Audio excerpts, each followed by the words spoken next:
Working Woolworths. When I grow up, I want to be an astronaut. When I get married, I'd like to have 2 children. My heart's desire is to see my daddy. I don't want to answer that. This is no ordinary outing at the zoo. It's a very special occasion. We've brought these children together for the very first time. They're like any other children, except that they come from startlingly different backgrounds.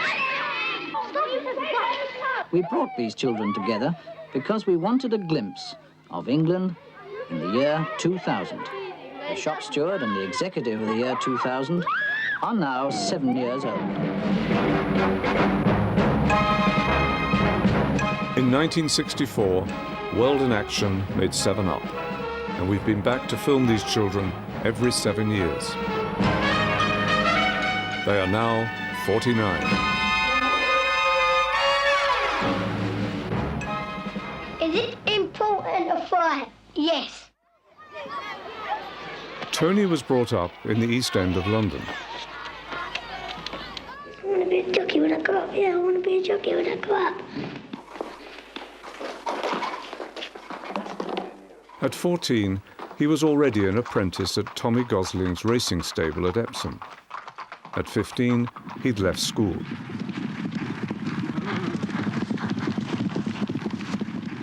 This is a photo finish when I rode at Newbury. I'm the one with the white cap. I was beating a length and half a third and had a photo finish. Do you regret not making it? Well, I would have given my right arm at the time to become a jockey. But now, well, I wasn't good enough. What will you do if you don't make it as a jockey? I don't know. If I knew I couldn't be one, I'd get out of the game. Don't bother. Well, what do you think you would do then? Learn on taxis. At 21, he was on the knowledge, and by 28, he owned his own cab. It's surprising who you pick up, you see. I once met Kojak, I picked him up, and Warren Mitchell, Alf Garney, you know. Have you got a girlfriend? Nope. Would you like to have a girlfriend? Nope. You understand 4 Fs? Find them, feed them, and forget them. With the other F, I'll let you use your own discrimination. I mean, this one, I tried to do the 3 Fs, but I couldn't forget her. I went to a discotheque. He was in the pub earlier on, and that afterwards we went to a discotheque and Tony was down there. And from there, that was it. Couldn't get rid of him. We have our ups and downs, no more than anyone else. I think you've got to work at a marriage. I think all marriages go through stages. You can't stand each other. You go through, you know, I think, oh, God, I hate him. I wish he'd get out. I do. We've been to the edge of the cliff and looked over a couple of times, and we've always seemed to sort of go back. We've sort of stayed the course. But I must say, I mean, it's not easy being married. By 42, Tony and Debbie had left the East End and moved to Woodford in Essex. We were going to put a conservatory here. But if you look along here, we'll put a patio in and the pond for the fish. But the only thing I ever done was I planted them 3 trees. Well, since you was last here, Michael, we had small trees, if you remember. Now, they've sort of grown a bit. So why are the trees singed? We was burning some rubbish at the back. It set light to the tree. And there we all were, sort of like throwing all buckets of water over it, and sadly enough, it's singed the tree.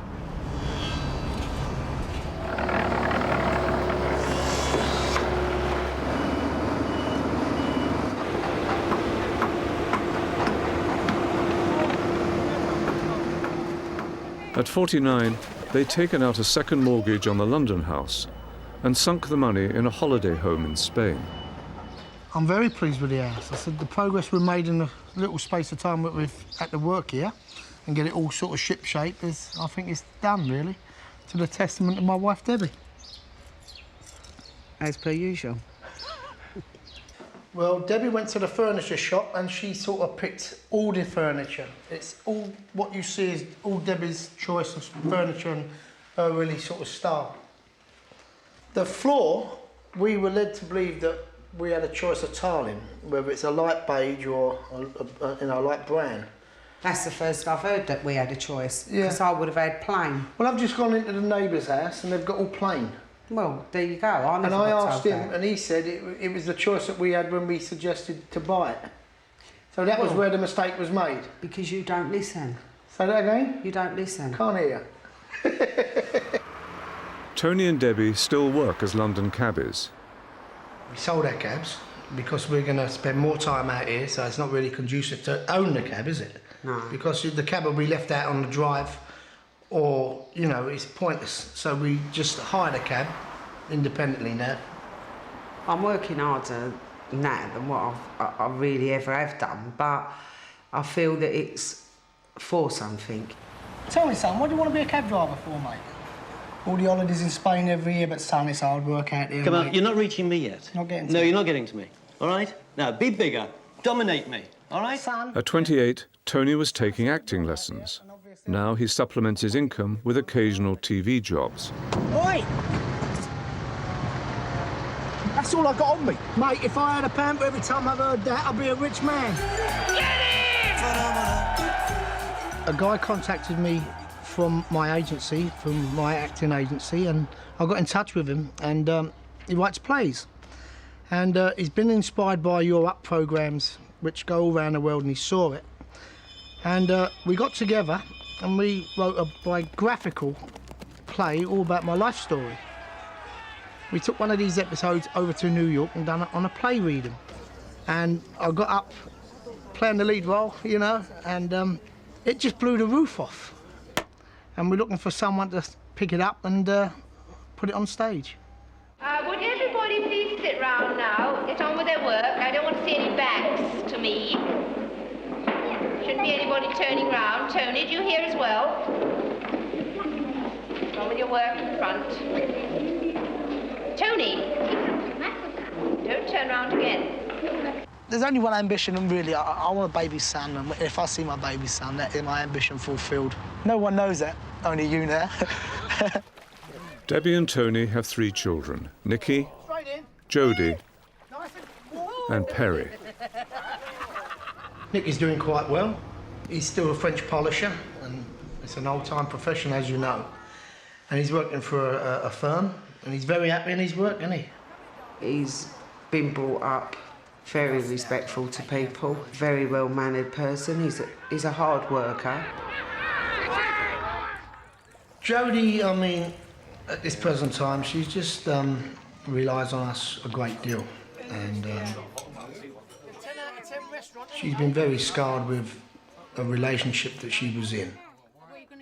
Her relationship with her first love of her own life was very turbulent, but he's the father of her kid.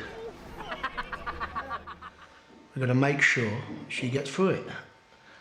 And it's been quite a strain on Debbie and I to see her in that sort of situation. I'm very proud of Perry as well. She got in the post office and that's what she's doing, postman Pell. That's our postman Pell. She loves it. She works hard. She's up at 4 in the morning. She's got a lovely boyfriend. He loves her more than you can imagine, and he's certainly got my blessing. Big lad, very nice guy, loves his football, typical East End kid. Head up, son. Too quick. We are the backbone for the kids, aren't we? They are. Yeah, but I think your parents are anyway. Your parents are... You never visualise anything ever happening to your parents, do you? You think they're there forever. Tony's 5, Harry's 4, nearly 5, and little Prue, she's nearly 2. I'm 3. She's 3! Oh. I'm an hands-on granddad. I love my grandchildren more than you can imagine. I'd say not my own kids, but in a different way. It's an obsession of love, You see these grandchildren and they're part of you. No, Granddad, I don't. They're hard work at times. We don't mind that, Michael. I mean, you slow down and you don't realise you're slowing down. All I understand is dogs' prices, girls, knowledge, road, streets, squares, and mum and dad and love. That's all I understand. That's all I want to understand. By the time he was 35, both Tony's parents had died. I'm at the graveside, I'm talking to her, you know, all little things, and I've got all images running through my mind, saying like, Tony, go downstairs, get me 5 weights, you know, 1 and a penny. And I used to go in the shop. She used to throw the cotton in an air curler over the landing, and I used to tie the cigarettes on this bit of cotton, and she used to pull them up. And she'd go, I'll see her in the end. Thanks, Tone, see you after school. Be good. And that's the way it was. We knew my dad was terminally ill, although, having said that, it still didn't make it any easier for us. When my dad died, I took it really hard. Oh, God. Nellie Rose is my mum, her name is Nell, and her mother's name's Rose. So my Jodie and all the family were conjuring up some names that we could name it. Jodie at the fin here said Nellie Rose, the name of her mum's. Sometimes on Saturday morning I go to the pictures. Sometimes with my friend and sometimes with him. You don't. I do. She don't. And why did you fall in love with him? Don't know. I don't know how. I don't know how you put up with me for so long. I don't know. Sometimes I don't know how I stand him. Who's to say in another 10 years, me and him might have split up? Quite possible. You know, you don't know. When we filmed Debbie and Tony at 42, the marriage seemed to be in trouble. I'm not proud at all to say this, but situations arise that I have had regretful behaviour various times, but through... You got caught? And that was it? That's you know, I'm not lying about the fact, you know. I mean, you can always cover it up and suggest other things, but it's, you know, it's true and let it be true. You caught him? Yeah. What happened? Well, you know, it was touch and go whether we carried on from it or not. I did feel that, you know, I wish things that were said then was never said. I mean, Perry wouldn't go to school for 3 weeks. She wouldn't go out the door, you know, she was quite upset about it all, and, you know, and I think it was a big shock because, you know, you are their mum and dad. The tangerines, aren't they? You know, we got on from there. It's sort of 7 years down the line, and we're as happy as can be now. Carol told me to get me knickers here. She said they're better than Marks and Spencer's. Let's hope they're easy to get off. Hello. So there's 96% English here who bought all their houses in Spain, and this is where they shop every Saturday. It's just like an old Petticoat Lane market sort of years ago. How much all that, darling? What the cuesto? What I like is so relaxing down here, Mike. You just walk along and things are happening, the music's playing. There's an English pub there you can just go in, and it's really home from home, but with the weather. From here, it's about 200 yards along. There's going to be all commercial units here. My intentions would be to turn one of these units into a sports bar. We're putting all tellies round in a sports sort of way, like football shirts and all that, memorabilia. This is tomorrow for me. This is my future here. If I happen to get some sort of business and I was to bring my Nicky or bring my Jodie and my Perry out here, then I'll have the best of both worlds. I'll have my family here, plus the kids could be schooling here. Well, they can get what they want, can't they? If you've got to work for it, and it's them, I can just ask for money and get it. They can buy what they want. I feel that the economy will bust within 5 years because people like myself have been giving and giving all the time. Hard-working family type of people who have contributed everything under this Tony Blair's government. We have to work, we have to maintain the mortgage, we have to bring up the families. And I feel that I've had enough. I've had enough of working all these hours. Congestion charging, £40 a week now, zero tolerance with the police with parking tickets. We're paying. You know, someone's getting it at our expense. Does it make you sad that you're going to have to leave your roots, your country? I can't even go now in the East End now to have a drink. The pubs are literally closing down. It's other cultures are buying all my old tradition up. Everyone likes their own culture, and I'm no different from anybody else. But being in England, if you suggest this, you are targeted as, you know, an oddball, or, oh, you mustn't say that. Safety by numbers, eh? Is that what they call it? Definitely. On the contrary, I would say I'm sorry. If you don't like it, it's not to be offensive, it's just to let you know that my way of being brought up was all my own people, and I like being with my own people, and I'm a traditionalist. How much you want to play for? £5? 10 pesetas. Oh! What's the dream now? Is to be happy, which I am. I'm happy now, being healthy. We're all my family. We all want happy and health for our family. Anything else, there'll be a bonus. And that's all I really want. And that's all I'm really after. I don't want no more or less than that. Oh, unlucky turn. Unlucky.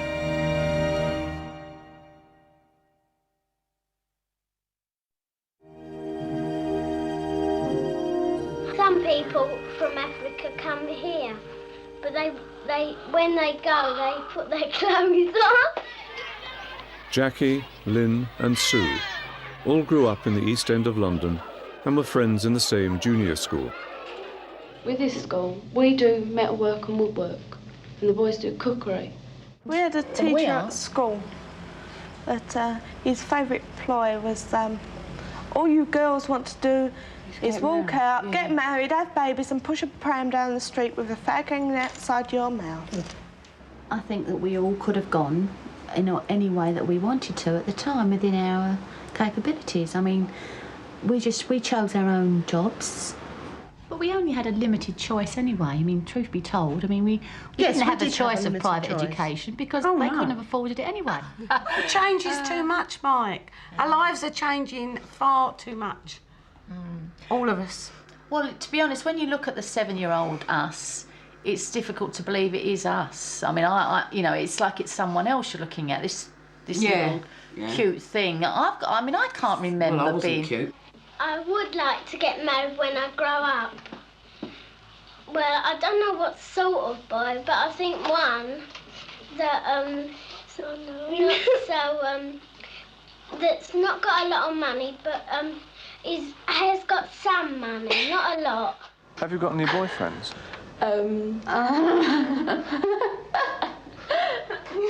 That's personal, isn't it? By the time she was 21, Jackie had married Mick and moved to the outskirts of London. It was horrific, really, what happened to the wedding cake. I mean, it was sitting right sort of in between Mick and myself. And suddenly the columns just completely gave way and it just all sort of fell into one. I would say, on average, 19 is probably too young. By 35, she was divorced.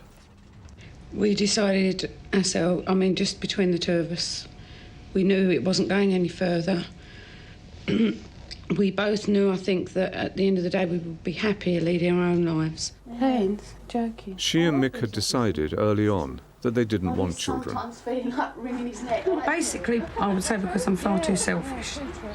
I enjoy doing what I want, when I want and how I want, and certainly at the moment I can't see any way around that. Oh, and this one on. Here we go. Oh, yeah. Had a brief but very sweet relationship, the result of which was Charlie. Oi, kiss a cuddle. I don't really want Charlie to be an only. I'd love him to have brothers and sisters, but not necessarily loads of them. Just, you know, one would do, actually. Right, Charlie, there's yours. Oh, please eat it all up. Oh, And James. thanks, Mum. Good boy. And last but not least. Gonna eat that one for me? After her relationship with Charlie's father ended, she met Ian, and they moved to Scotland and had 2 more sons. James. By 42, they had split up. Lee.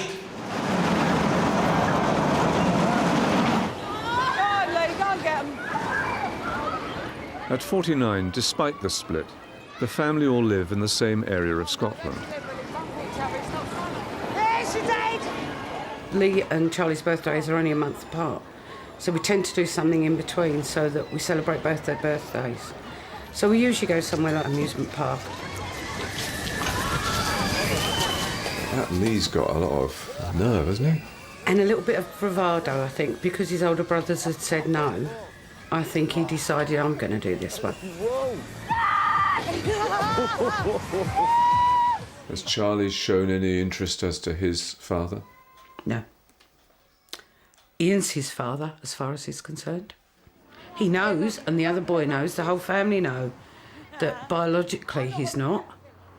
But in every respect, Ian is his father. Always has been.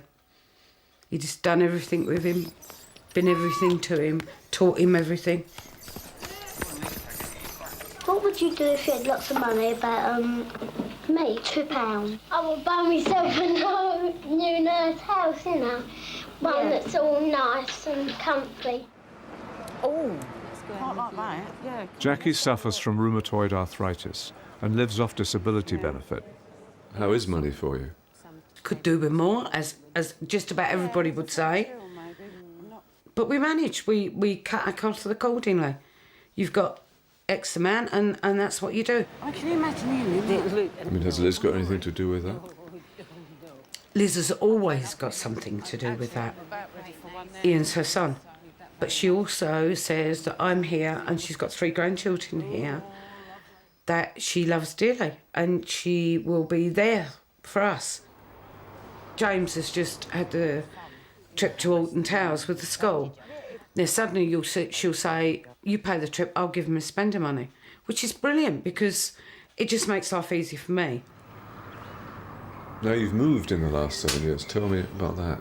Because of the arthritis that I've got, I needed to come to the ground floor. And this particular area that I'm in now is an area that I like. It's close to Liz, my mother-in-law, so from that point of view, it suits. The school's across the road for the boys, good neighbours, which makes a difference wherever your property is. It's how the East End used to be about 30 years ago. The doors used to be open, the neighbours all watched for each other. If one neighbour had a problem, the other neighbours helped out. Well, that's how it is here. That's what this place is like. It's like a village. 85. We deal with the problems with the boys as and when they arise. I mean, you've always got the problem of drink and drugs and smoking and not smoking and, you know, that sort of thing. I mean, Charlie's of an age now where I can't mother him, but I can't be his friend either. He wants to work, he wants to leave school and he wants to get an apprenticeship to car mechanics. But the chances of him doing that are probably very slim. Somebody gets too much chat to take your time, babe. You'll make yourself ill. Okay. James tends to be a bit of a computer freak. He wants to produce and make his own games. That looks just like your friend, Mush. Lee tends to be like the outspoken one, and it's a bit like I was at his age, really. In fact, he's very much like I was at his age. Is that a worry? I think that's terrible. How dare you say that to me? Is that a worry? Why would that be a worry? Do you think I've turned out badly? No, but sometimes when you look at yourself, you don't always see things you like in yourself, and then you see them in your child, and you think... I don't, yeah, but I never said he'd picked up all of my traits. I actually think he's picked up probably the best. If you're not going to play nice, right, go to bed then. He has a temper that isn't as bad as when he was younger, but it is something that he knows about and he tries very hard to control. Does your temper get you into trouble? You're probably the best one to answer that, does it? No. I mean, you and I have had arguments on occasions. Did you meet enough men before you decided who to marry? I mean, what do you mean by settle down? I mean, if you think that getting married, as far as we're concerned, is a case of going to work, coming home, cook tea for hubby, going to bed, getting up, going to work. You're totally mistaken. The whole thing is... I like it when you shout at me. I'm not sure you do, really. I mean, I don't know. What happened at 21? You asked me if I'd had enough experience with men before I got married. And I thought that was actually an insulting question, and I got very angry, and we actually stopped filming because of it. And if you look at the tapes of me at 21, I'm sitting and to all intents and purposes, I might as well have not been there. But I was really angry that you even thought you could get... You wouldn't have asked some of the other people in this programme that question. You will edit this programme as you see fit. I've got no control over that. You definitely come across as this is your idea of what you want to do and how you see us, and that's how you portray us. This one may be the first one that's about us rather than about your perception of us. So how up to now have I got you wrong? How have you got me wrong?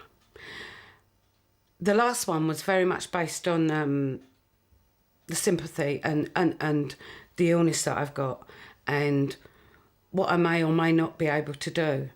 It should have been about what I can do, what I am doing, what I will do.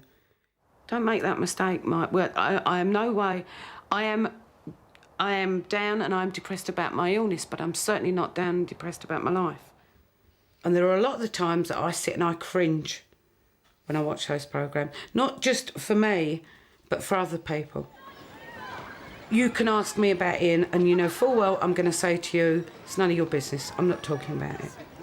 Now, there are other people in this programme that don't do that quite of their own free will and that will talk about their marriages or their divorces or the state of their lives. I don't think you should be into that. I don't think you should even be asking that. It's part of people's lives, and this programme is about people's lives. No, yeah, but that's...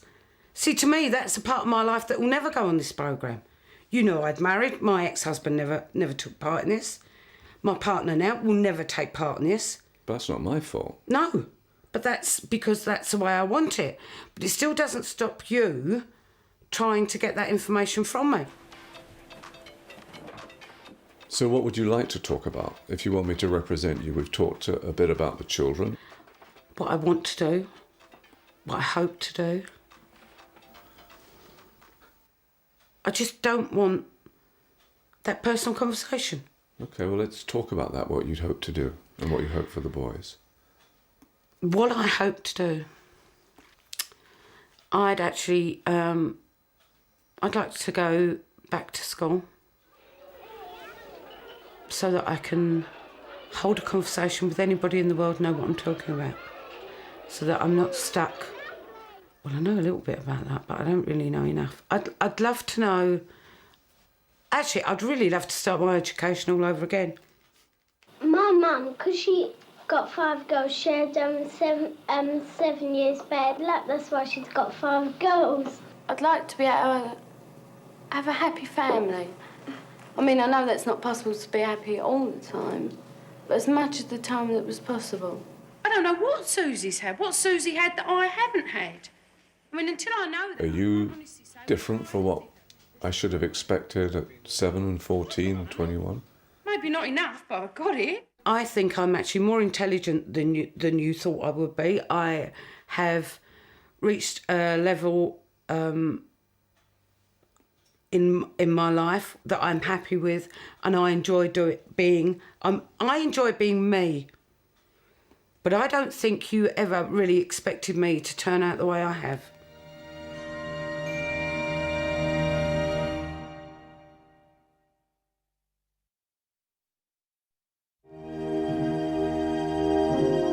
If we did all love Jeffrey and we all want to marry him, I think I know the one that he likes best, and that's her. I don't think I'd get married too early. I'd like to have a full life first and Like to enjoy meet people myself and before you can commit yourself to a family. Marriage just means a different thing to me. I've still got my ideals about marriage. I don't know what it's all about.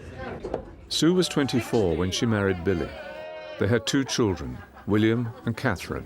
I think that to get married young, there must be things that you miss. You must miss that crucial stage of being yourself, because the minute you get married, you're no longer a single being, you're a partnership, and that should be the idea behind it.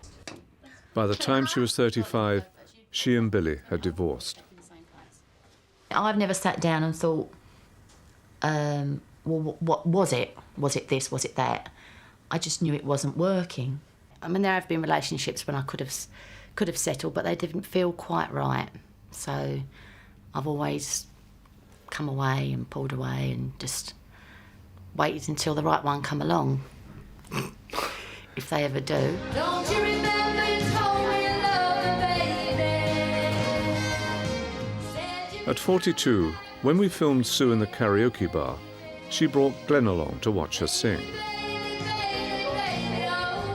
We've just met and things are going well, but now obviously things are going very well. Is this love? Oh, I think so, yeah. I mean, we've known each other for a long, long time, before the 7 years, and we've always liked each other. It's good looking. He's very good looking. He's not bad, is he? Everyone says he looks like Paul Weller. Whether that's true or not, especially now he's growing his hair. Susan most of all likes Leslie from me before. Yeah, she said she keeps changing her mind though. Yeah, I don't know which one really. Everything's not that cut and dried. It's not either career or family but it's what's in the middle. I mean, am I just going to carry on as I am now and end up on the shelf, or am I just going to get married? Could be any day. I've been married and I've not got that urgency. Glenn, we sort of say maybe we will. We're engaged. We're committed. We've bought a house together, and to me that's a big commitment. Every house needs money spending on it when you move in. To have a wedding, you've got to put some cash into it. When I got married, the primary reason was because I wanted to have a child. The two, to me, went together. Have you and Glenn thought of having your own child? Well, Glenn got with me when we got together, or I should say when I was in my 40s, and you don't have a baby when you've just started a relationship. I didn't want to do all that again. I would have loved to have had a baby because he would make a wonderful parent. But the timing was off.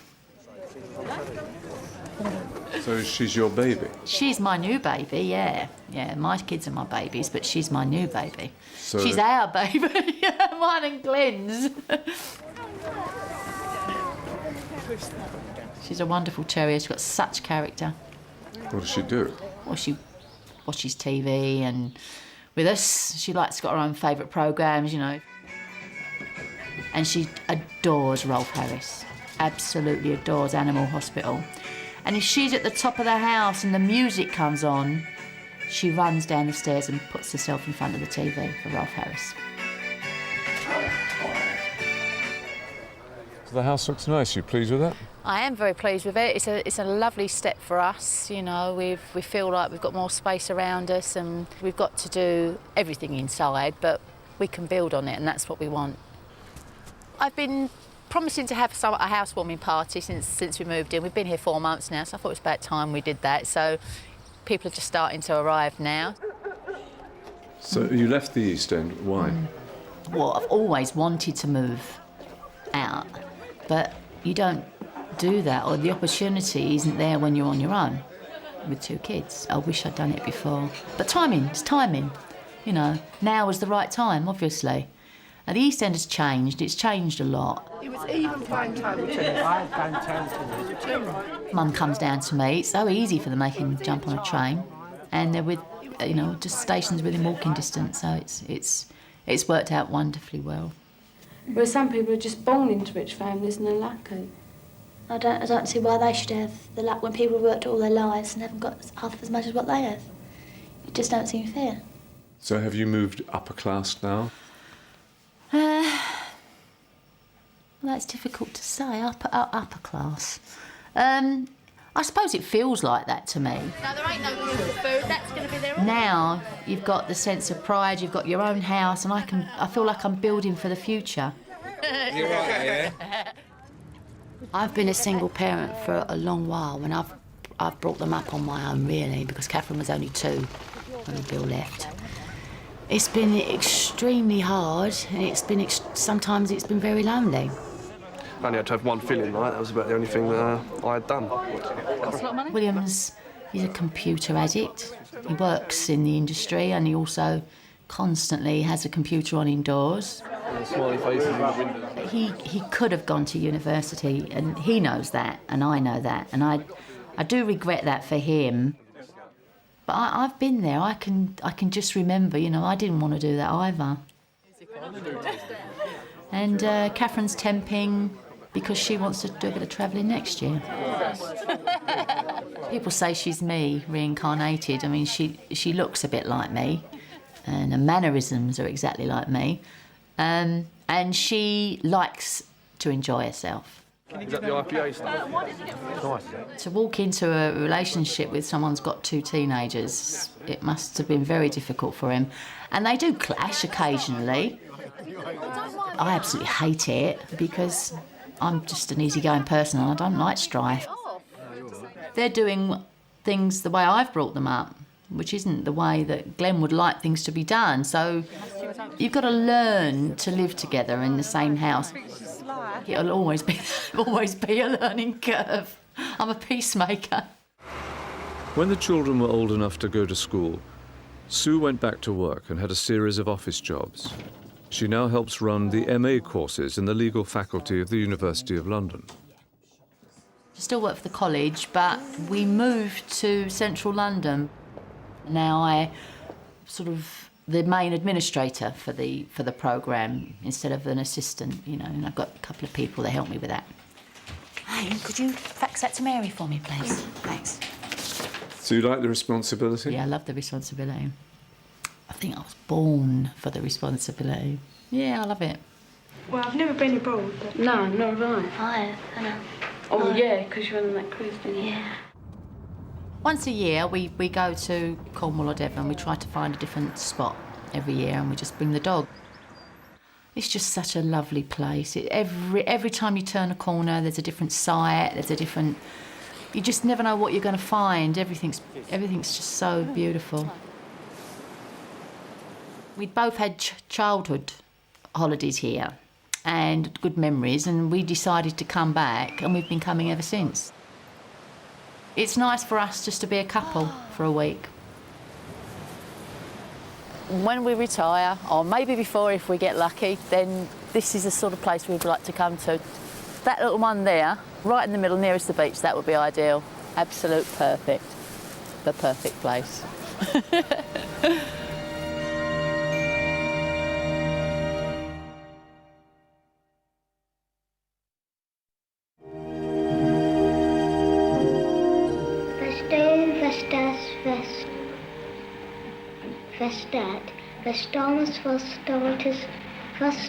Yeah, speak up. Fill up the gaps on the board down. When he was 7, Bruce was at a preparatory boarding school. At 14, St Paul's in London. They don't sort of enforce being upper class and things like that at St Paul's. You know, they suggest that you don't have long hair, and they do get it cut and they teach you to be reasonably well-mannered, but not to sniff on the poorer people. At 21, he was in his last year at Oxford reading maths. You can show that this is irreducible. Then you do a transformation on this polynomial x equal to t plus 2. Good, that's a nice way of doing it, particularly using Eisenstein down here. His test is very powerful.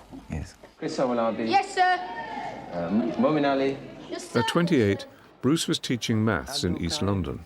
Well, I'll go into Africa and try and teach people who are not civilised to be more or less good. At 35, he was teaching in Sylhet in northern Bangladesh. And I've also got the chance to learn a bit of Bangla, which is very difficult, not doing very well at. Bangladesh, Bangladesh, Bangladesh, Bangladesh, Bangladesh, Bangladesh. Before you do anything, You have to make sure... By 42, Bruce was back in the East End, running the maths department at a girls' school. And then after naught hours, you can see that it would be 60 litres. OK. Now you want to put this information...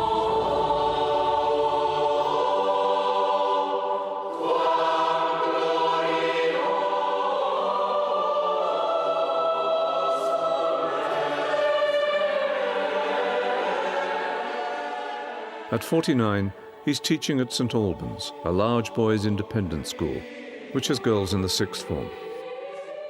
I sing in the choir. That happens twice a week. On Mondays and Fridays we go over to the Abbey, because in the early days the school was in the Abbey, going back to 948. 948? Yes, so the head quite likes to say we're in our third millennium, you know. So the school's over 1,000 years old? Yes, in one form or another. Now you have to make x the subject to this equation. You've got to get x on its own. So what's the first thing we do? I multiply both sides by 3. You don't multiply by 3. Divide by 3. Okay. Tell me then what's exciting about teaching here for you. There is a higher academic level to teach. And then you can see pupils at a more developed level, that flash of recognition, and then engendering their love of the subject that I had at their age. There is a class society, and I think public schools may help its continuance. So you're in the lead, you see, because DSE CAPS has got... Has it been a kind of compromise of political principles for you, this? Well, I would say, you know, have a million angels in front of every teacher who's prepared to slog away at an inner city comprehensive. Make way, make way. This is somebody who's prepared to turn up each day and do that job. Where's the graph? 60. Right, so when the tank is full after 0 hours... That motto, water weareth away a stone by dripping upon it, not by smashing it, was a sort of motto for teaching, that you kept on teaching them, and that eventually it would get through and the pupils would change and learn and develop and so on. But I think in the end the reverse happened. That water dripping on me wore me away. I just thought, I don't think I can do this till I'm 60, and therefore I'll have to do something else. Do your old friends give you a hard time about what you've done? They certainly do. They absolutely do. They say, oh, you know, have we joined the Tory party, the golf club, the Masons, you know, you're driving a much better car than you used to, and so on. Well, my girlfriend is in Africa, and I don't think I'll have another chance of seeing her again. Have you got any girlfriend? No, not yet. I'm sure it will come, but not yet. I mean, I do think a lot of people think too much about it. I think I would very much like to become involved in a family, my own family for a start. That's a need that I feel I ought to fulfil and would like to fulfil, and would do it well. Yes, I haven't got married or whatever. And I suppose, you know, that would have been something which I hoped had happened. Well, you're getting on a bit. Are you getting worried? Well, not particularly. I mean, I'm always optimistic. I mean, who knows who I might meet tomorrow. And in the middle of a conversation about something completely different, he just asked if I'd like to marry him. And if I hadn't been listening carefully, I would have missed it completely. To love and to cherish. To love and to cherish. Till death us do part. Till death us do part. Is this a beetroot or something? I think it's just a weed. Do you enjoy gardening?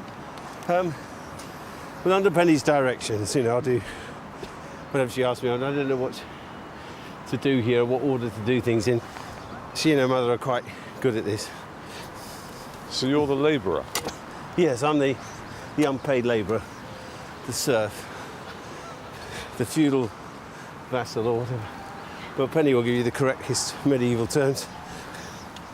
We don't argue very much. Not really. I mean, we haven't really had a sort of full-blown row. No, our arguments sort of tend to be 2 sentences, and I go off and sulk for 24 hours. How are you doing, dear? Fine, thank you. And I think the one positive influence on him, I've stopped him apologising. When I first knew him, he kept saying sorry, and apologised for all sorts of things that there was no need to apologise for. Maybe it's just because we weren't married then. You see, I was winning you over there. Yeah, that's right. Were you the world's greatest cook? It's only pasta. You wouldn't think you could go far. But if you have emotional issues, will you talk about them? Well, I have the usual male reticence about that kind of thing. Great team. You know, if Penny really wanted to give me a hard time, she'd have to say, "Talk about your feelings." You know, that would be worse than a 24-hour sulk. You know. Yeah. I think so, yeah. I don't know whether they're going to move any of them. We may have children, I don't know. I mean, if in 7 years' time or so we're living in a slightly bigger house with a young family, that would be nice. I mean, I don't want to pin all my hopes on it and nothing happens. We are quite old. I can see bringing up, say, teenage children when in your 50s might be a bit strange. Come on in, Henry, get on. Is it more tiring than you thought? I don't think until you're doing it you realise how sleep deprived you get and how totally exhausted you are all the time for several years. I think that came as rather a shock. Well, sometimes I go to bed at 8:30, Yes. which is ridiculous. In fact, I sometimes go to bed before Henry and George. Looks like his father, doesn't he? George has got the cheekbones that run in Bruce's family. And what have I got?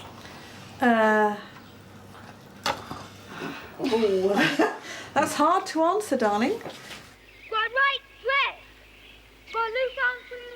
We're at my first school, where I was from about 5 to 8. And this is where I boarded for 3 years. I mean, I can remember being happy there. I can remember also being miserable because I can remember crying. Squad steady! You know, I always seem to be beaten. I never used to understand why. You were here because, what, your parents were... My parents were separated and were divorced, and just to give me a stable place to be and be educated, it was a solution to all those problems. My heart's desire is to see my daddy, who's 6,000 miles away. I did miss contact with my father, and all I say is a joke to Penny, you know, time to send them boarding, as I was. And she says over my dead body, which is... but I wouldn't want that either. 5 years ago, the family moved away from the East End to be near Bruce's new school. It's very quiet, it's child-friendly, and it just feels very safe, and that's really important when you've got small children, that the area feels safe.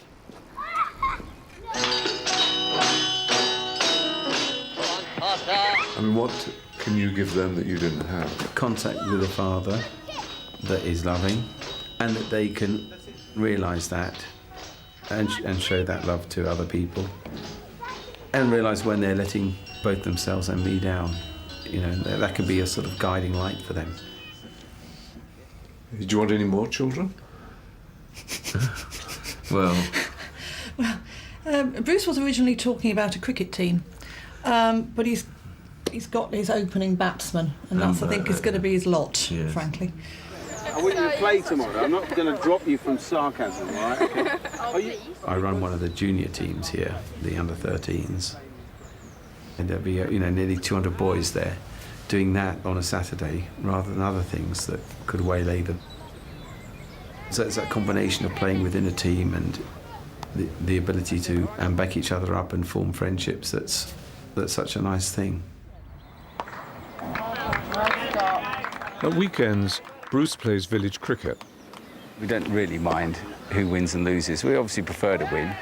And, you know, we go on tour every year, so we go down to Devon.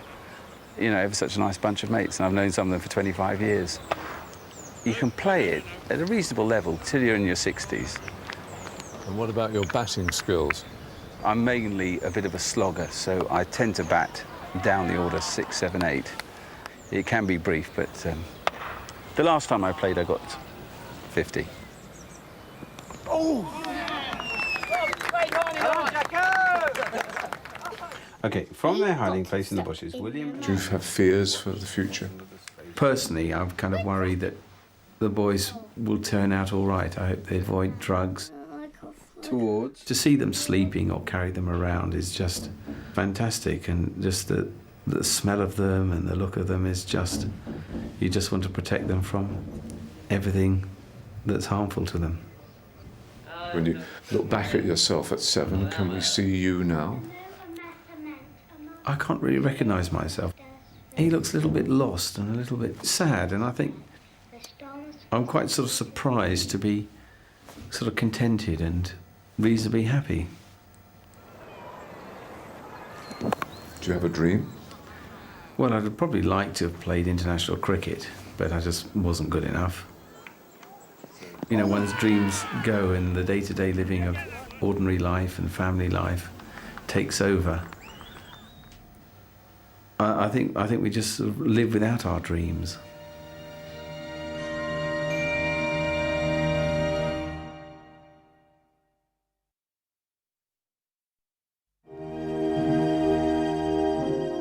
I don't like the big boys hitting us and a prefect sending us out for nothing.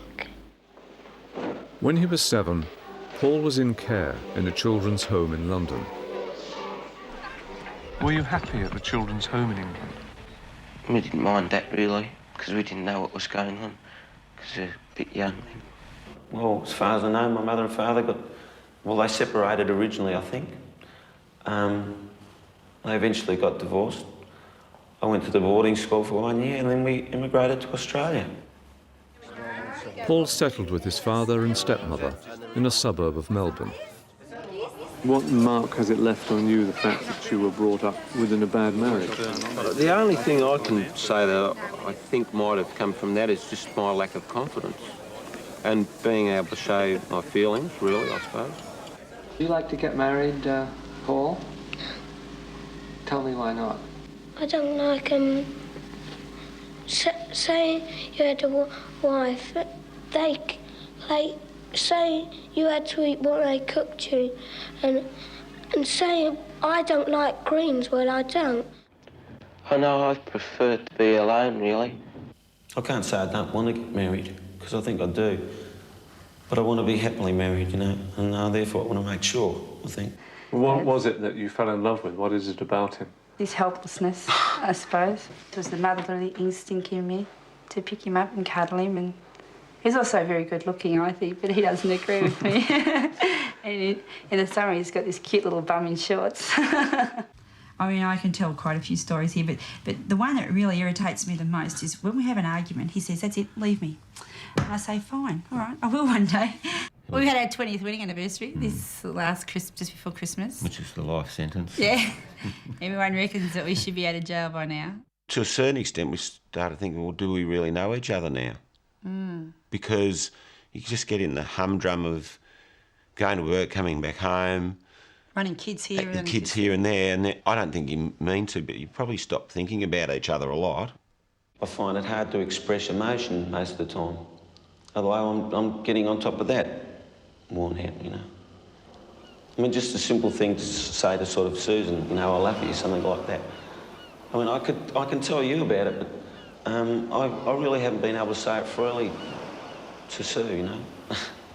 It's a bit hard to talk about. I did end up having to get a bit of help, and it wasn't directly due to our relationship. It started at work, unfortunately, which brought my self-esteem down, which tended to affect everything else.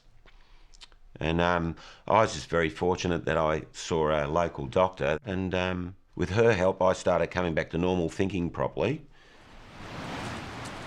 I mean, I was feeling a little bit worried about the relationship because I felt like I hadn't progressed, I was going backwards, and I mean, I still believe that.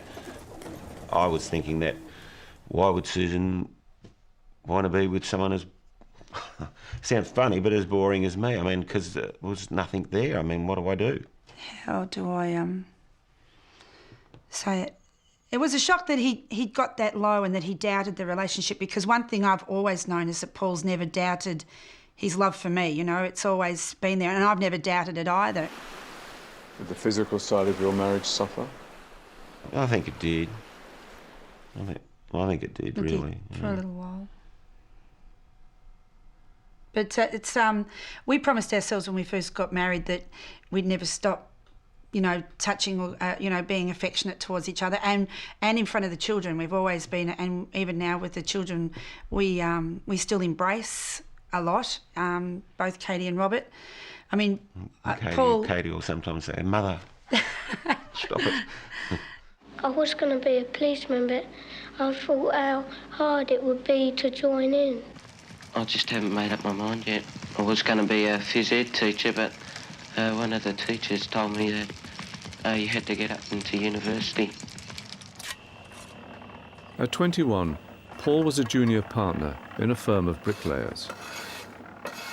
By 28, he'd gone out on his own as a subcontractor. I think when I started work for myself, things were looking good for me because it was out of school, something I was very enthusiastic about. But I was chasing the dangling carrot, but never got there. Because really, I'm a worker and not a businessman. By the time he was 42, Paul was doing factory work, making signs for a plastics company. What's the future for you at work, do you think? Well, the job's still there. I've had talks with them about whether they were ushering me out the door, and they say they're not. Not that I'm that old, but it's a bit of worry about getting a full-time job with my skill levels. Sue had been a hairdresser for most of her working life, but at 49, she has a new career as an occupational therapist in a retirement home. You might be in your 40s and getting older, but you still have a lot to add and you can learn to go in a different direction. I call this my sea change. Do you have ambitions? Not really now. I've been in this job 10 years and never asked for a pay rise. That's just what I've always been like. Has it affected home life at all? It has affected a little bit because I'm not there at home as much as I used to be when Paul got home. It can be, and I'm sure I'm not the only one, it can be quite startling. You get home and you think, there's no one here. When I've been here for 30 years to be home too. It's really different. Oh, good fist away by Russell. By the time they were 28, Paul and Sue had 2 children, Katie and Robert. Katie did well at school and got a place at university to study archaeology. There are photos of the dig in Cyprus that I went on, and we were digging in Bronze Age tombs that are around the village. You're the first person in the family to go to university. Was it a struggle for you? It was a bit, because I had to do it all by myself. I had nobody to really help me because Mum and Dad couldn't help me with my essays or things like that. What does university mean? I'm pretty happy with Katie. I'm not having a go at Rob, but I've got fears for Robert because he's struggling a little bit.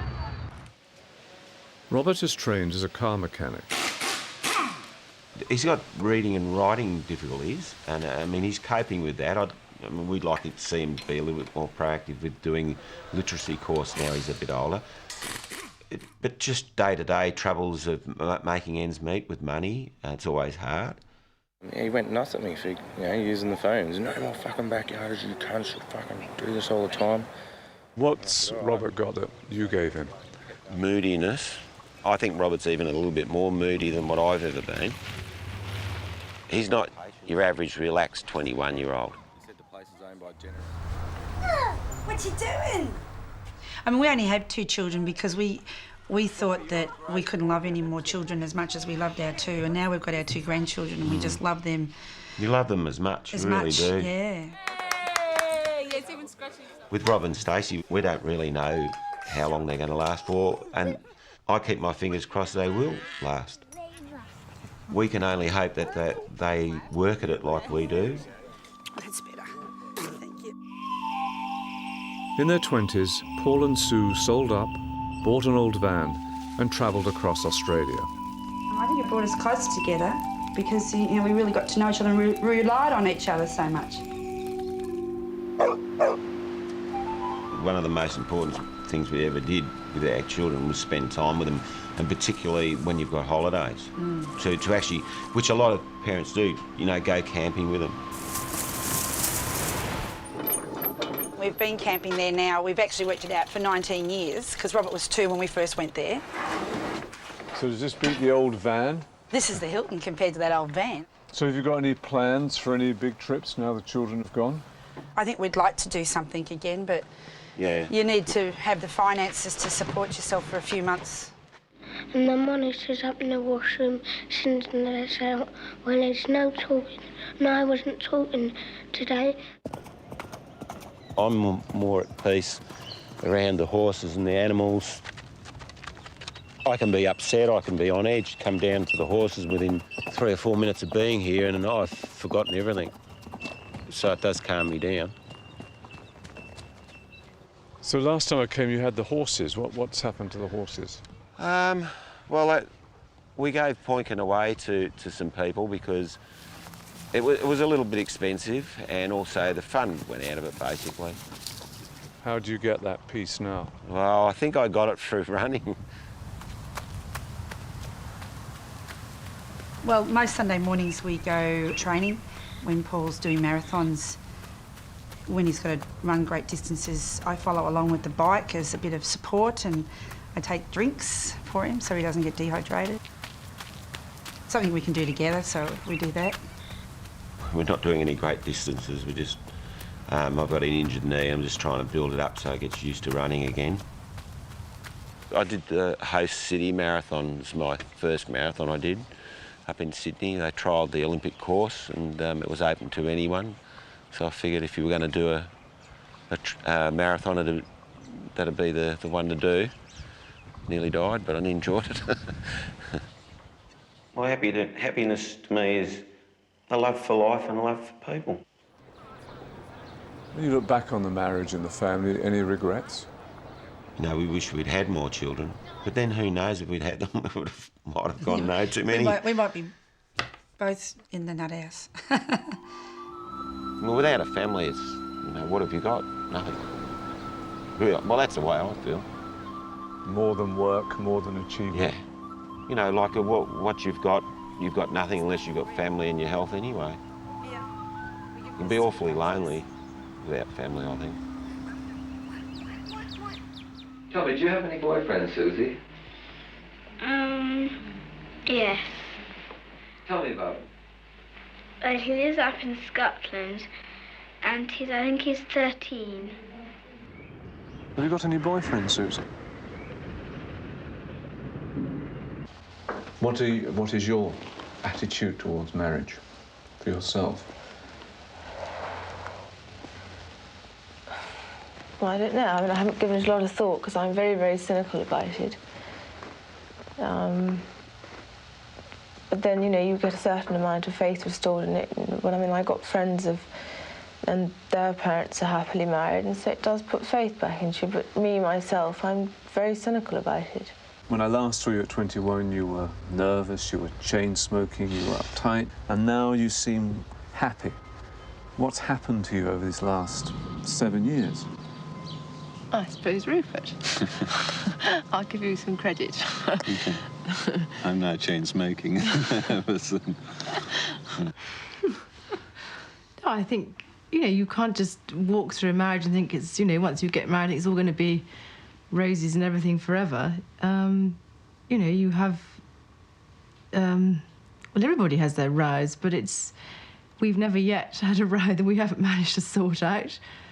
It's very hard to actually say what it is that goes on between a couple. It's either there or it's not. We've been married 27 years now. Any marriage has its ups and downs, but somehow, whether it's through luck or determination, we've worked through the difficult times. He's just always been there for me, and I know I can rely on him, and, you know, he's my punch bag in the same way as I'm probably his. But it works. When I get married, I'd like to have 2 children. I'm not very children-minded at the moment. I don't know if I ever will be. What do you think about them? I don't like babies. At 28, Susie had 2 sons, Thomas and Oliver. By the time she was 35, Susie had a daughter, Laura. Mummy? Yeah? Laura wants you. So what are the children up to? Tom is living in London, having graduated and now working and living in London. Ollie is working and living at home. And Laura is doing her AS levels. It was difficult when they first started to move away. All those memories of the children growing up. It's like a closed chapter now, because you can't bring those days back. I think what I admire about the young today is their confidence, and that's what I wished I'd had. They just seem to take life and deal with it. What sort of things do you do? Ride, swim, play tennis, ping pong. I might play croquet. Something like that. I did have a privileged childhood, but you have to take responsibility for your life somewhere along the line, and some people take responsibility earlier than others. I was just a bit later taking it. Maybe now is the first time that I actually feel happy within my own skin. It's taken me a long time to do it, but I actually feel that I can accept decisions, wrong decisions possibly, that I've made in the past. I'm comfortable with it now. I can live with it. So what's it been like for you being in these films? Very difficult, very painful. Not an experience I've enjoyed in any way.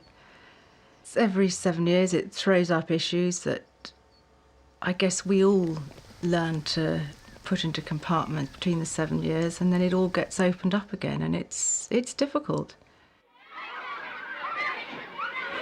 We were all landed in it, and most of us have, for whatever reason, chosen to go through with it. I'm not an outgoing, confident person. I like my privacy. I don't like however many million people picking over my life. And is that what they do you think? I think for a couple of minutes, yes, and then it's yesterday's news. And people seem to read into what they think we all think, which I find very hurtful, really, because most of them come up with things that they think which is nothing like what's going through my head. I think she might be all right. What's the point of people sort of going into people's lives and saying, why do you like this and why don't you? I don't see any point in it. So have you had enough of being in the film? I mean, who knows in 7 years whether it'll be done again, but this is me saying hopefully I'll reach my half century next year and I shall bow out. And what about the other children? Where are they now? What are they doing?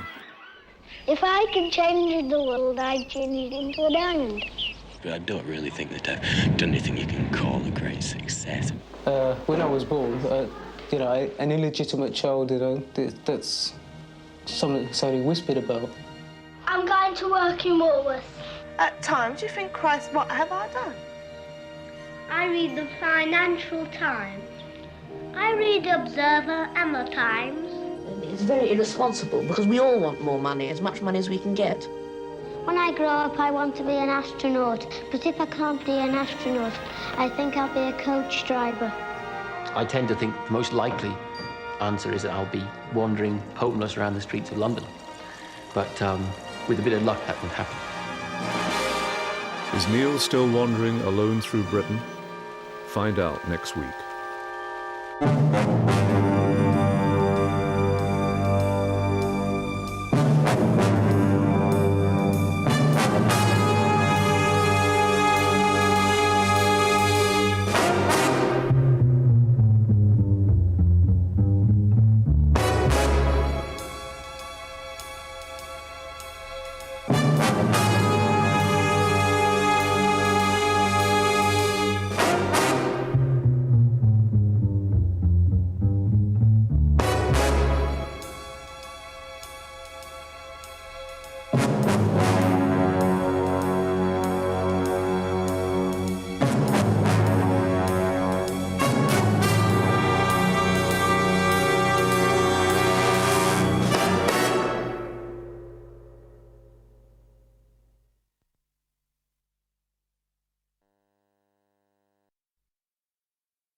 want to be an astronaut. When I get married, I'd like to have 2 children. My heart's desire is to see my daddy. I don't want to answer that. This is no ordinary outing at the zoo. It's a very special occasion. We've brought these children together for the very first time. They're like any other children, except that they come from startlingly different backgrounds. We brought these children together because we wanted a glimpse of England in the year 2000. The shop steward and the executive of the year 2000 are now 7 years old. In 1964, World in Action made 7 Up, and we've been back to film these children every 7 years. They are now 49.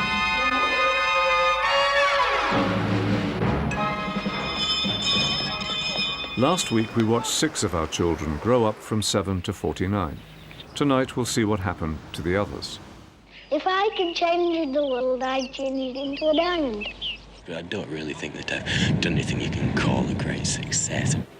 When I was born, you know, an illegitimate child, you know, that's something that's only whispered about. If I could, I would have 2 girls and 2 boys. At times you think, Christ, what have I done? I read the Financial Times. It's very irresponsible because we all want more money, as much money as we can get. Nick, Simon, Lynn, Andrew, John, and Neil. When I grow up, I want to be an astronaut. But if I can't be an astronaut, I think I'll be a coach driver. I tend to think the most likely answer is that I'll be wandering homeless around the streets of London. We'll see if Neil is still wandering around, homeless and alone. When I grow up, I'd like to find out all about the moon and all that. Nick, a farmer's son, grew up in the Yorkshire Dales. And I said I was interested in physics and chemistry. Well, I'm not going to do that here. At 14, he was away at boarding school, and at 21, reading physics at Oxford. So what career are you going to pursue? It depends whether I'll be good enough to do what I want to really do. I would like, if I can, to do research. By 28, he had moved to America and was doing research into nuclear fusion at the University of Wisconsin. The fusion reaction gives off energy and produces the power that would be turned into electrical energy and sent out to the consumer. How hot is it in there? In there, it's at about 10 million degrees. At 35, he was an associate professor, and at 42, a full professor. And I've spent the last year and a half writing a couple of books. My ambition as a scientist is to be more famous for doing science than for being in this film, but unfortunately, Michael, it's not going to happen. Over the years, Nick's research hit trouble, and by 49, he's had to abandon it because the containers needed to store the hot gases couldn't be developed. Was there a moment when you realised that all you've been doing wasn't going to work out? I think it was more gradual. I didn't want to admit it for quite a while. I mean, I really believed in it. It was a huge letdown. So the area that I'm looking at is this times this. I don't know why I have a compulsion to teach, really. It was just always there in me. I just wanted to do it. I thought I'd be good at it. When I go into a classroom full of undergraduates, I try and explain to them why they might want to try and do it. That's my little attempt to open a little door for them. So I'm hoping that you will remember me being very stupid and going, ow, there's arrows coming out of here. Can we do that? Any chance of that? Okay. They can get information from a book. I have to keep them awake and make the information a bit more interesting than a book. I'm doomed to do this over and over and over. Okay, well, I didn't even know it was happening, so it was interesting because, you know... Nobody's ever said that I was a typical engineer. Of course they don't. The undergraduates tell jokes about engineers, and the only one I can repeat to you is, how can you tell if an engineer is an extrovert? And the answer is, he looks at your shoes when he's talking to you. Even though he's clearly a megastar, it's like...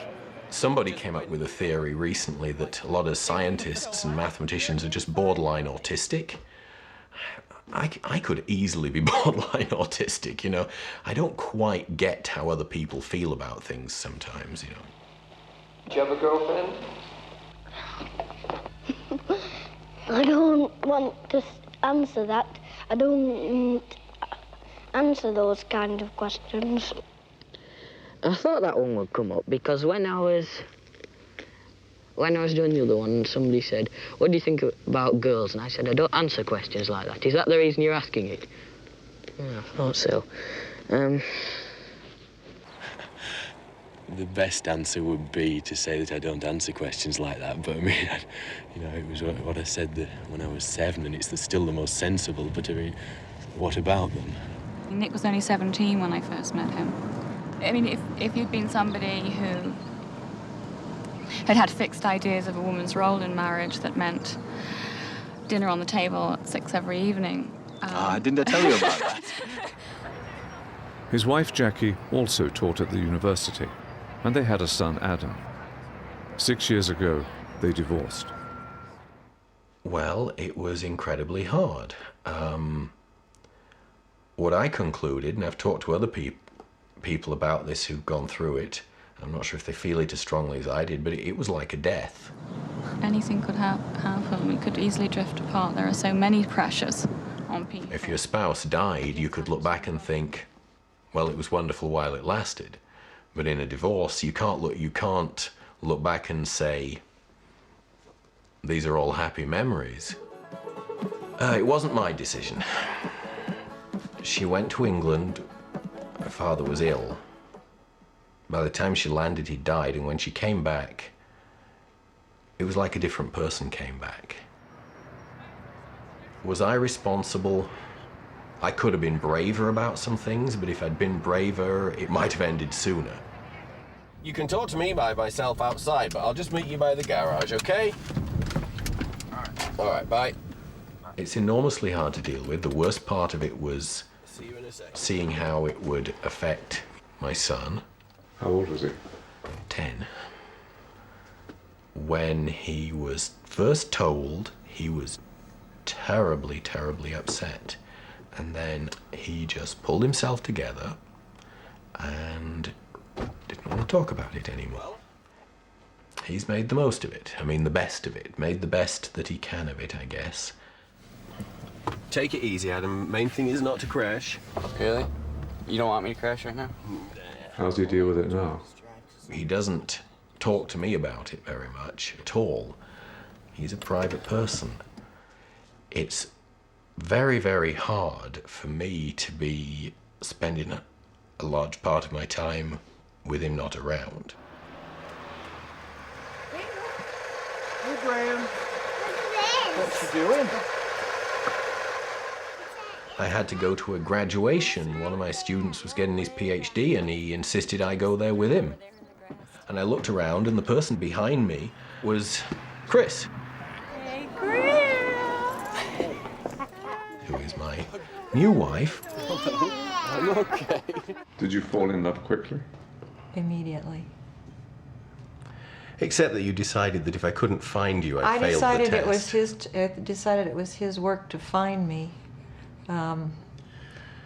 We did shake hands at the end of graduation, stood up and said who we were, but he immediately forgot. He couldn't remember who I was. I decided, okay, I know who she is, so I don't have to worry about that anymore, so I forgot. I mean, that's very me. She came down to the student union to meet me, and, you know, I barely knew what she looked like.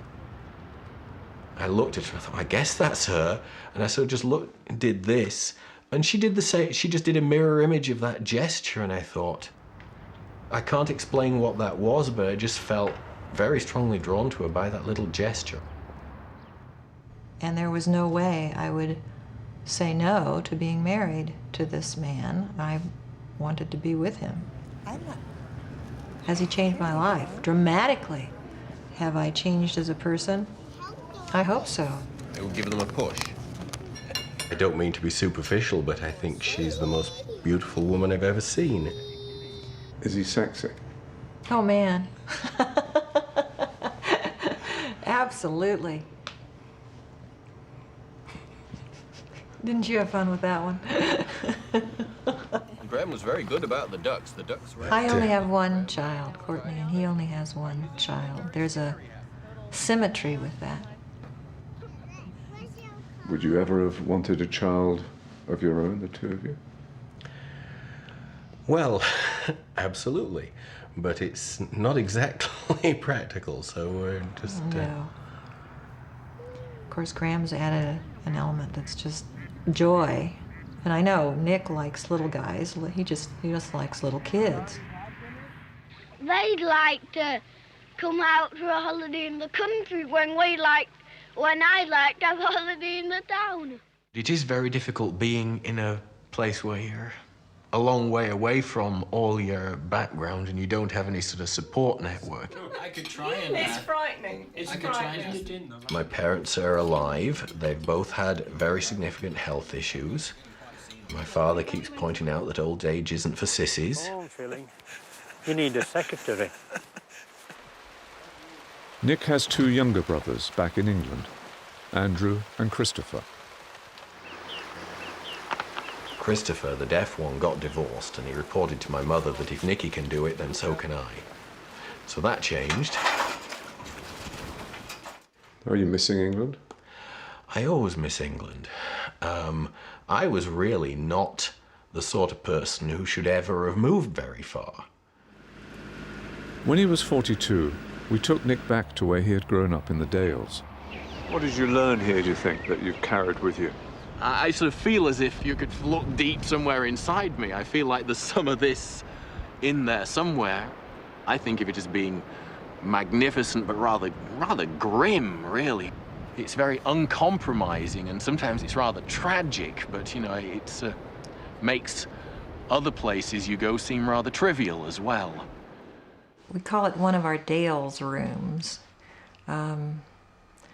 We have things that reflect the Dales in the room. We have cards that we've framed, and some of the china from Nick's family is displayed up here.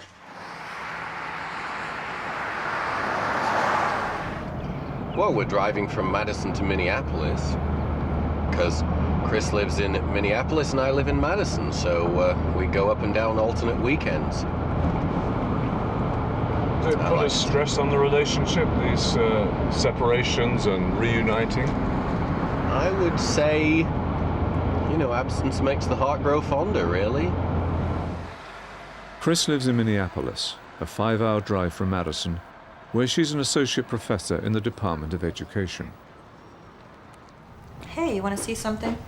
Good. I mean, work's a big part of both your lives, isn't it? It is. Yeah. So we're both kind of workaholics. Got a bit of a comb over there going on. Is there anything in him you would like to change? Well, that would be really risky business, wouldn't it? Well, I thought you had changed if you have. No? You know, you don't mess with Mother Nature. In terms of little things like how somebody does their toothpaste, or, you know, those silly nonsense things. He would not just say yes, he immediately attended to it. I'd never been with anybody who did, so you have to be really careful with what you ask him to do. Oh, go easy on the butter, please, all right? Okay. I mean, I could see it being a slippery slope. You know, I didn't want to go that way in terms of my ordering his life. She didn't want to make too many demands. I didn't want him to be a different person. If I could change the world, I'd change it into a diamond. I think this film is extremely important. It's important to me, but it seems to be important to other people as well. That doesn't make it an easy thing. It's an incredibly hard thing to be in, and I can't even begin to describe how emotionally draining and wrenching it is just to make the film and to do the interviews. And that's even when I'm pretending that nobody else is watching it. I think it's a heavy reminder that he's missing his roots. I mean, there are an awful lot of emotions attached to having a scrapbook that's as vivid as this.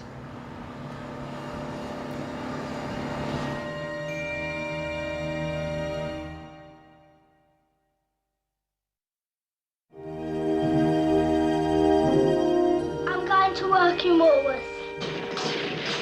Lynn is the third of our East End girls. She went to primary school with Jackie and Sue, but chose to go on to a grammar school. At 21, she set out on a career as a children's librarian in a mobile library in East London. Have I stamped yours? Yes. Yes? I've not stamped yours. Sleeping Beauty. Teaching children the beauty of books and watching their faces as books unfold to them is just fantastic. To work with children of that age, you've got to love them. And I love children. Because of cuts in the education budget, the mobile library was shut down. At 42, Lynn was working at Bethnal Green Library. You can draw better than I can. Good morning. At 49, she's still there. Good morning. What about you? Good morning. Are you going to say hello? Good morning. How much of your work is with people like this? Probably 5%. It's a very, very small part of it, but probably currently the most challenging part of it. Elephant? He's an elephant. How's the elephant? Where's the elephant? Where's the elephant? We still get 6 other schools regularly send classes in here. It's busy most days. Well, I know he is her. He loves her. I don't. I love him. I've been married a year and a couple of months. You do think, Christ, what have I done? When she was 19, she married Russ. We married young, but because we wanted to go out and have fun together. 30 years and we're still together. He's my soulmate, he's my partner. We respect each other. Hence, he's not here, and you will not see him on this film, because he's always, always felt that the intrusion that into our private life that this causes is too much. I wanted white wedding, all trimmings, and Russ would have been satisfied with, so very little. Are you in love? Very, very much. He knows how much I love him, and in my heart of hearts, I know how much he loves me. I put him on the spot sometimes. If I could, I would have 2 girls and 2 boys. Yes, I would. Lynn and Russ have 2 daughters, Sarah and Emma.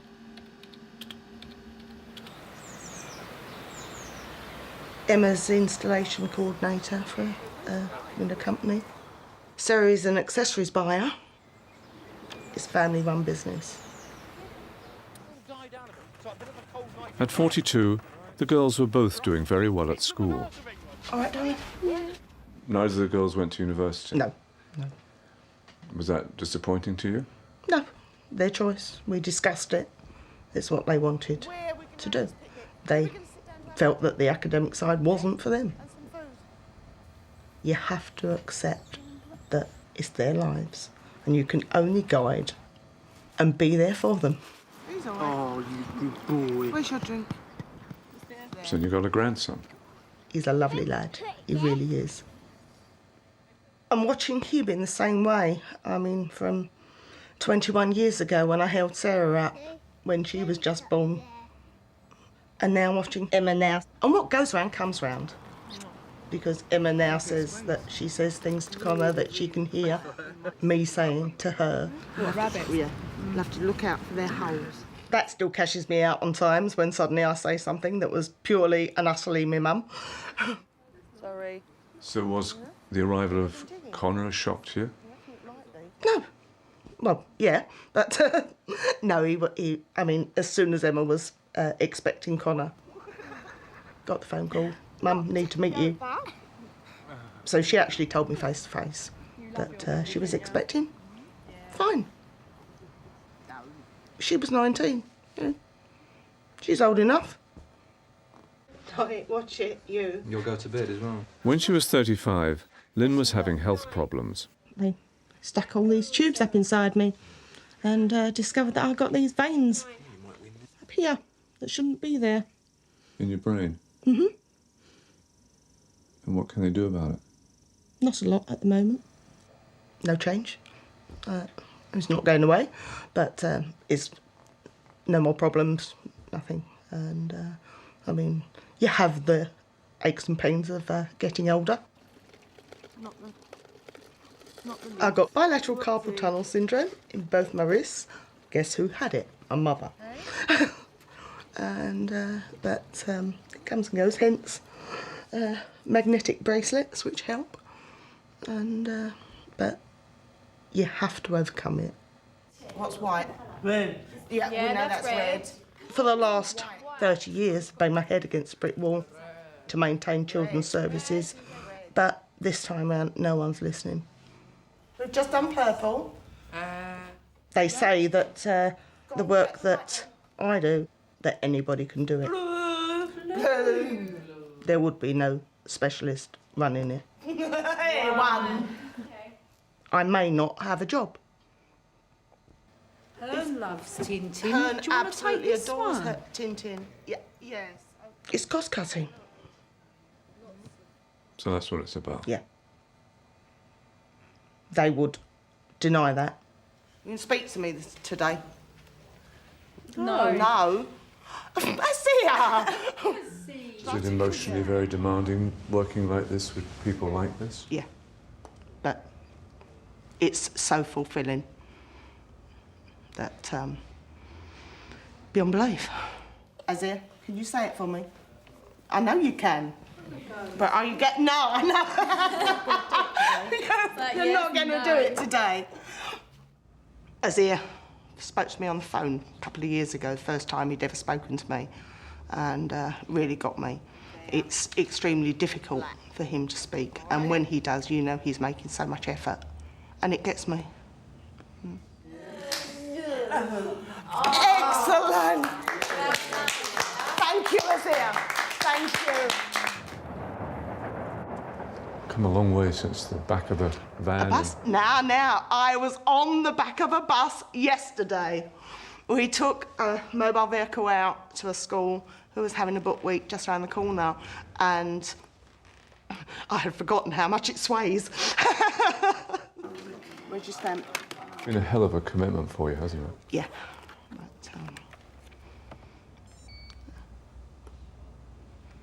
But it will end. But has it been worth it all? Yeah, very much. Come on, speed it up. All these things that I've said over the years are flying through my mind at the moment. But yes, it has been worth it. And you better cut it, because otherwise I'm going to cry.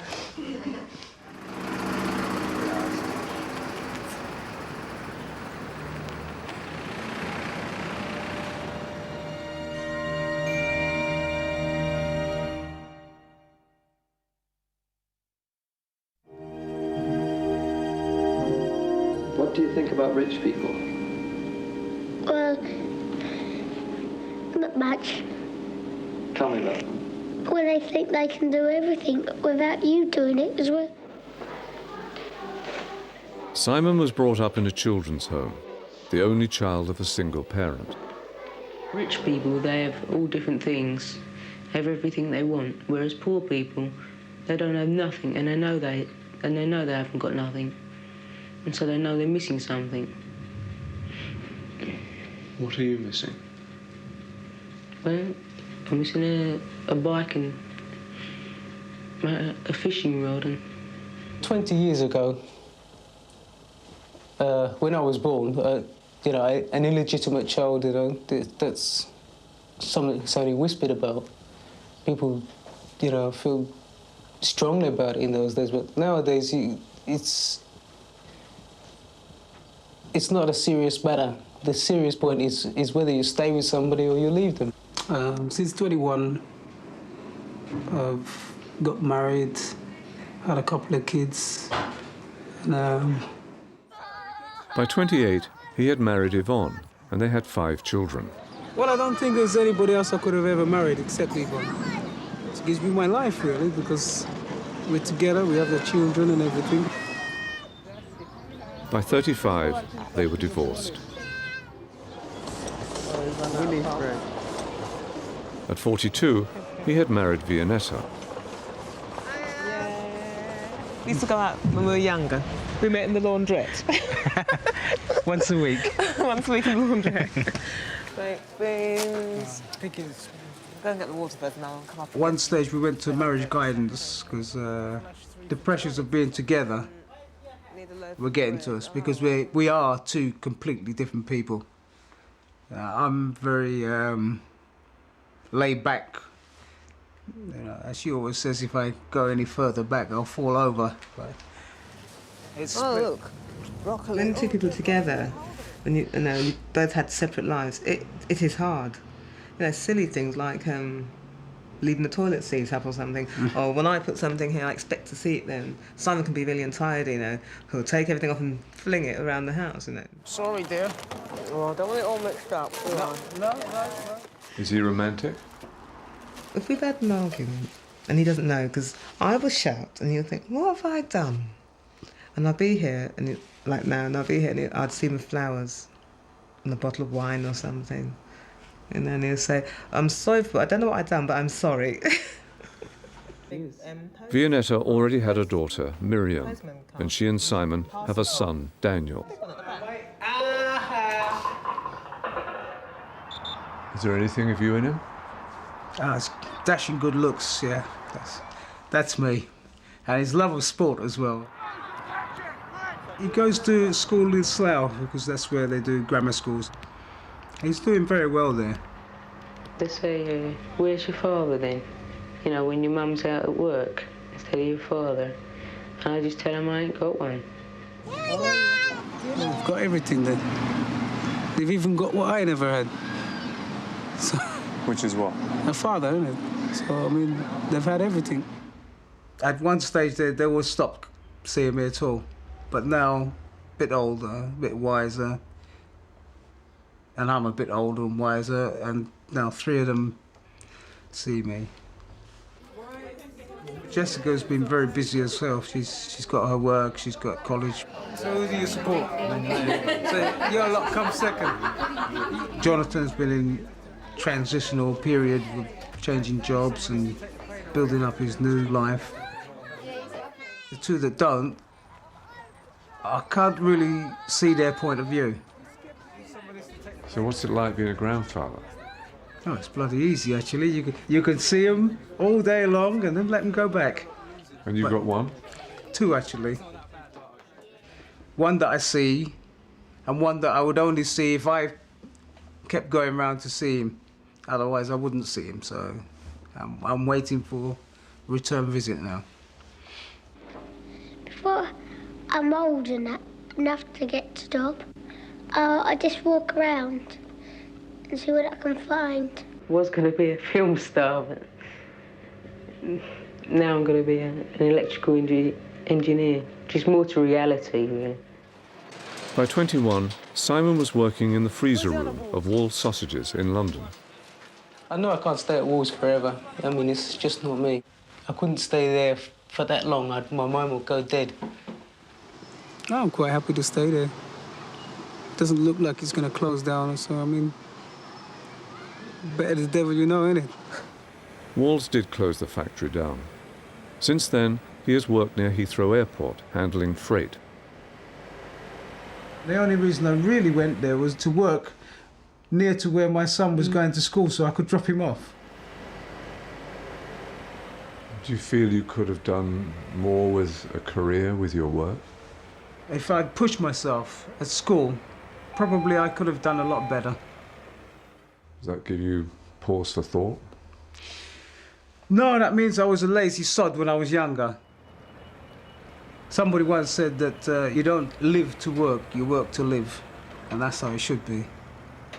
Obviously, when children come into foster care, family and friends are involved as well. A couple of years ago, Simon and Vianetta decided to train as foster parents. Went to boarding school when I was young, and I always felt that that was regimental.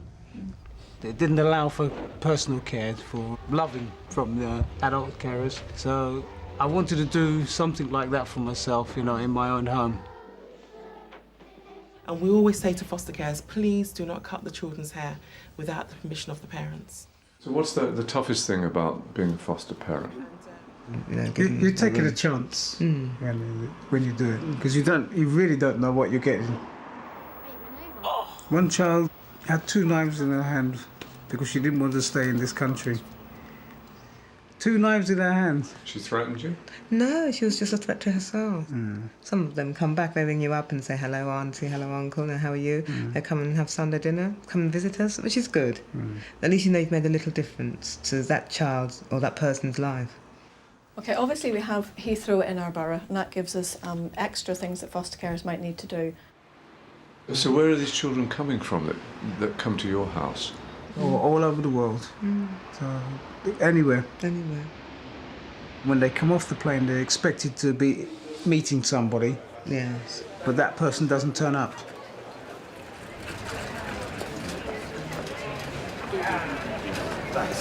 How you doing? Simon had been at the children's home with Paul, so we brought Paul back from Australia to reunite them. Yeah, it's good though. Yeah. And you can see Windsor Castle from that house. Oh, look at that.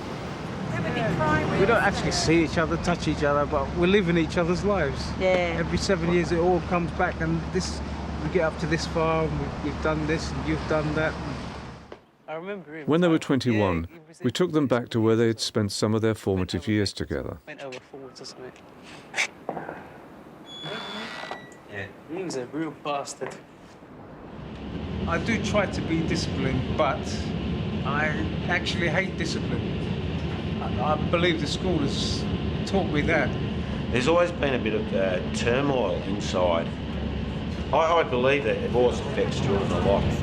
See, I can get on well with my mother sometimes. We talk very well with each other, but it's sometimes not quite as mother and son. When he was 35, Simon's mother died of cancer. There were so many things I never actually said to my mum, that just things that, you think about afterwards. It's too late because they're not there anymore. What sort of thing?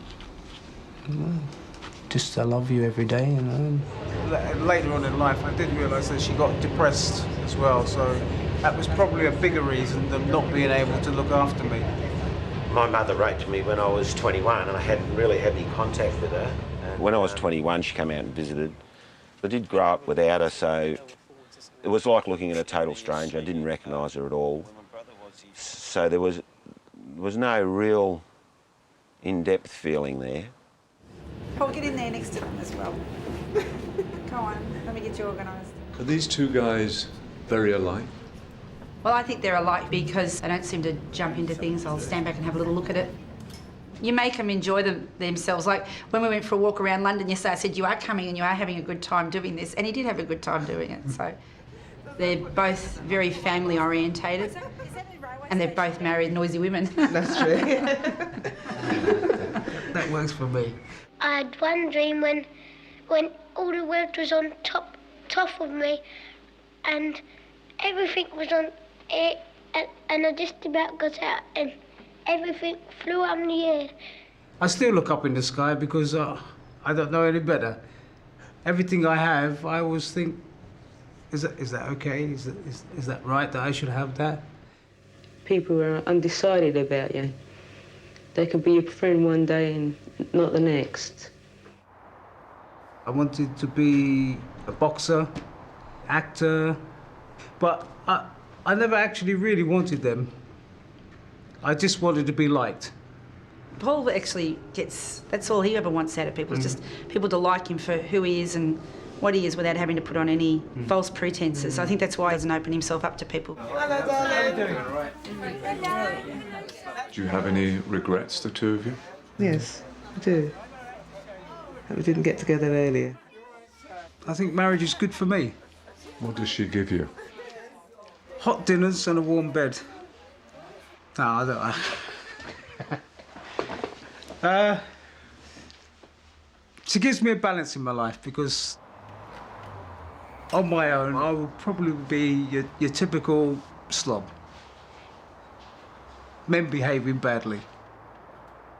We do get things done, and we do things together. Because you were multiplying before, so now you're dividing. Is it tough for the two of you being in these films? I will say that I do love watching everybody else. I always hate them, to be honest. And by the end of it, I normally hate you. So direct all of my anger in one place.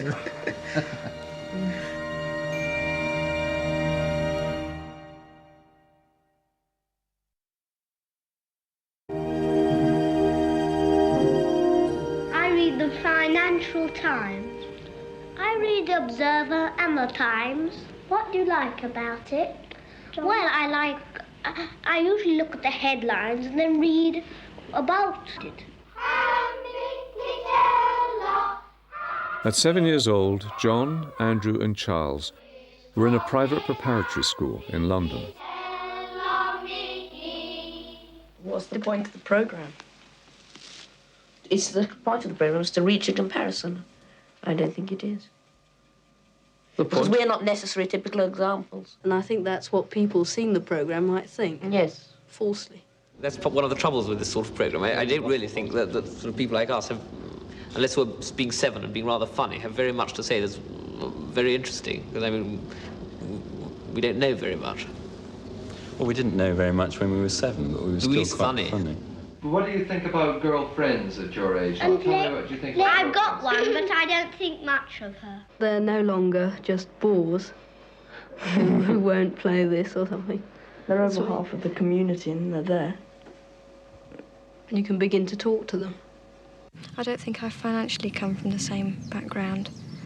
Andrew didn't go for a haughty Deb. He went for a good Yorkshire lass. But, I mean, obviously he knew what he wanted. Does money concern you a lot? No, I think as long as one has enough to be comfortable, that's really what one should aim for. What's the most difficult thing about keeping the marriage together? I don't think it is particularly difficult, actually. We seem to manage all right. Would you say? I think so. We talk, don't we? I mean, so how is married life? Well, I still love him, if that's what you're asking. And likewise. I'm going to Charterhouse. And after that, Trinity Hall, Cambridge. Andrew went to Charterhouse and Cambridge, where he read law. I'd like to be a solicitor, and also fairly successful. At 28, Andrew was a solicitor. What qualities do you think it needs to be successful? Well, you have to have a legal ability in my business, obviously. By 35, he had become a partner. In a couple of weeks, we're going to be having our legal conference in Dublin. At 49, Andrew has left the law firm. I moved to a large industrial gases company which makes oxygen and nitrogen, hydrogen, things like that. Were you taking a chance? Yes. I've been at the same firm for over 20 years. But it's not very challenging.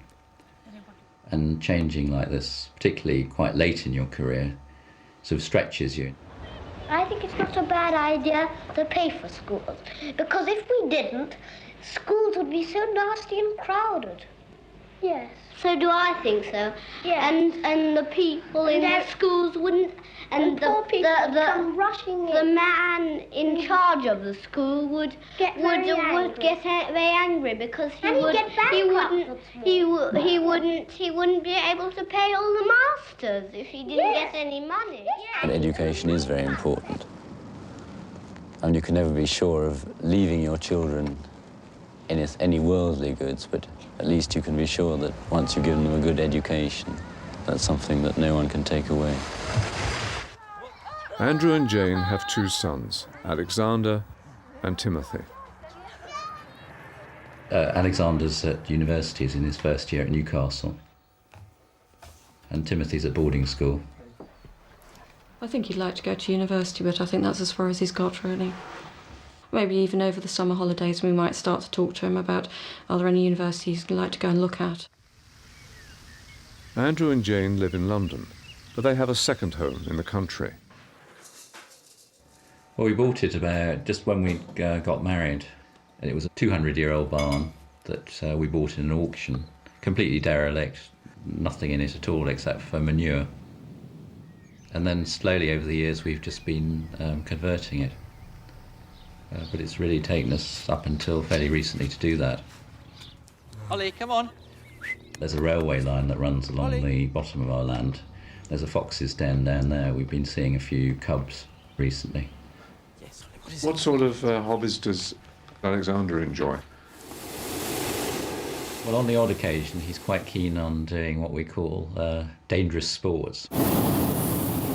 And we're going to treat him to a balloon ride, sort of in advance of his birthday, which is coming up soon. Here we go.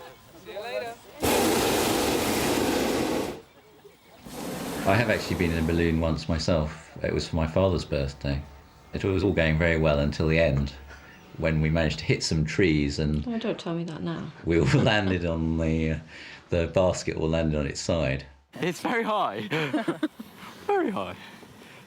Yeah, when we landed there was a request that all the ladies go downwind so that we could land on top of them. Once I had a talk to Greville. He was in my house. And I asked if he could put him out of my house because he was always getting minuses. Do you think life is tougher out there for your children than it was for you? Yes, certainly. I think it's much more competitive for children. When I leave the school, I go to Broadstairs, St Peter's Court. Or if you look back at us sitting on the settee at the age of 7 and I was saying what I was going to do, it was as if my life was mapped out for me. Trinity Hall, Cambridge. You know, you could never get a child doing that now, say I'm going to go to Cambridge. Things have become less certain as a result. And you three on that settee had huge opportunity. We did, absolutely, yeah. Well, I think boarding makes you feel self-sufficient. And also it teaches you to be away from your parents and to live with people. And who was the big influence in your life in giving you a sense of proportion and value? Well, obviously it's your parents. You know, they bring you up for the first 18 years of your life. Well, I have my bath at 6 o'clock. And then... Do you ever look back and think, is there anything you would like to have been different from what it was? I think from my point of view, perhaps as the children were growing up, I would like to have spent a bit more time at home with them rather than in the office. But that's something that, you know, obviously it's too late to do now. So everything we say, they'll think, oh, that's a typical result of the public school system. Yeah. You know, when we were 7 and 14 and 21, we were fairly prepared to say what we thought. But we've become more guarded over the years. What are you guarded about? I'm guarded about being guarded. Here we go! Wait, wait. So did you have to fall on the ladies? No, the lady fell on me. But it was my wife, so that was good. When I leave school, I'm going to the dragon school. I might. And I might go to... After, I might go to Charterhouse, Marlborough. I don't particularly want to be rich, but I'd like to have enough money. Charles went to Marlborough and then on to Durham University. Since 21, he's taken no further part in these films. When I leave the school, I'm going to College Court. And then I will be going to Westminster boarding school if I pass the exam. And then we think I'm going to Cambridge and Trinity Hall. John went to Westminster, then on to read law at Christ Church, Oxford. I think he'll follow a legal career with a view to ending in Parliament. Might be at the bar. Doing what? Perhaps chancery practice.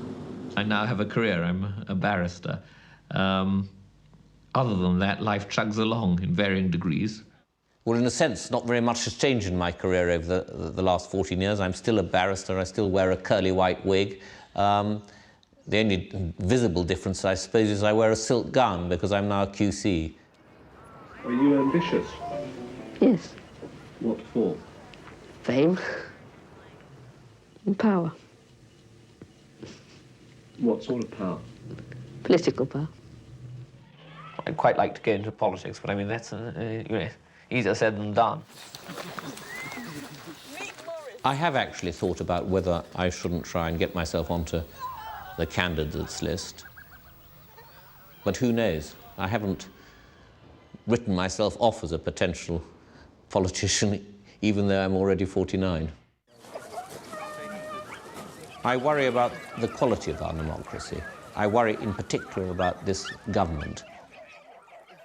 Not because they're socialists and need to round us all up and take us off to Trafalgar Square in tumbrils to face the guillotine. Far from it, in fact. Tony Blair is a very good conservative, as I see it, but rather because of the insidious damage they're doing to our constitution. Then rich children always make fun of poor children, I think. Yes. And it's very irresponsible because we all want more money, as much money as we can get. And The acquisition of sacks and sacks of money is not something that I set much importance by.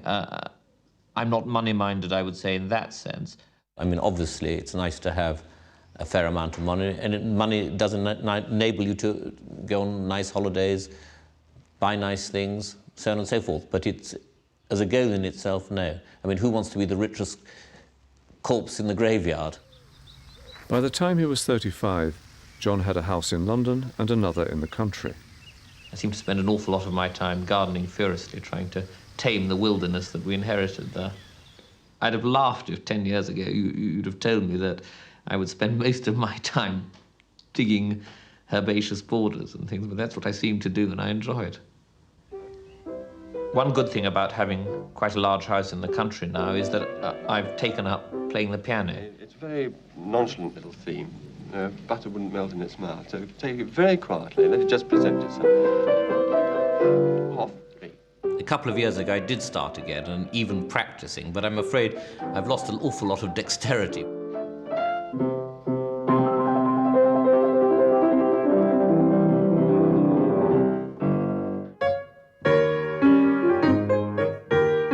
Whether it's old age and arthritis or whether it's falling off horses too many times, I don't know. But I mean, I don't feel I've got quite the dexterity in my fingers.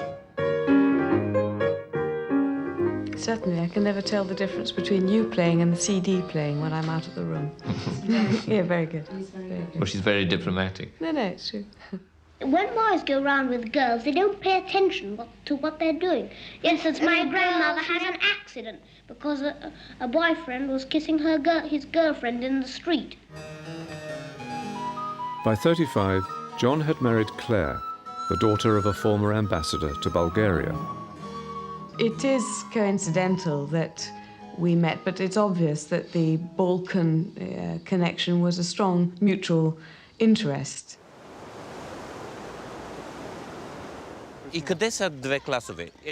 We have a charity, Friends of Bulgaria, which started in 1991, which actually made quite a lot of money, which we then invested in medicine and took out to Bulgaria. We support some children's homes in Stara Zagora, an institution for disabled children, and we make donations to other charities. People who go on about the government butchering the National Health Service, I think should come over to Bulgaria to see what being kept short of necessary supplies and funds really does mean. We've been told that in some places it's impossible to do even operations, albeit they have the operating theatres and they have excellent doctors, for want of simple anaesthetics. Up till then, there'd been no provision for education of disabled children. So we started what was called a parallelka, which is parallel education for the disabled, and we've now got 2 classes here. My name, this is Christiana. Christoph. Claire and I have been giving prizes to the most talented children in this town. This school that we're in was actually built by my family at the end of the 19th century, and they also used to present prizes to the best children from the school each year, right until the advent of communism in 1944. I come from a very old family with big traditions of service to this country, and really, when I come here, I feel very proud of them, because I feel in so many ways they've helped build Bulgaria. This church is quite interesting. It was built by my great-great-great-grandfather in 1835. They say he made off with 8 tons of gold, and even today, the mountains here are full of treasure hunters who keep digging up all the caves and everything in the hope of finding the treasure.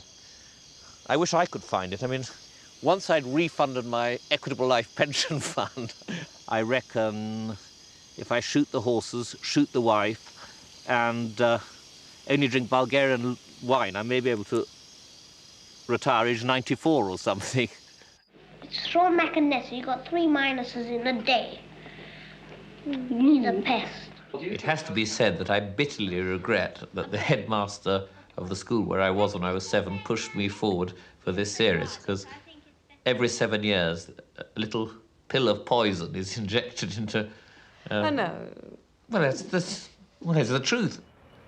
There are times when I felt appearing on this may get causes near to my heart a bit of publicity, and certainly when you came to Bulgaria for the 35 Up programme, that did lead to us getting quite significant assistance, which possibly we wouldn't have got. Well, I think it's a very good system. I suspect that why this programme is compelling and interesting for viewers, and I quite see why it is because really it's like Big Brother or I'm a Celebrity, get me out of here. It is actually real-life TV, and with the added bonus that you can see people grow old, lose their hair, get fat. Fascinating, I'm sure. But does it have any value? That's a different question.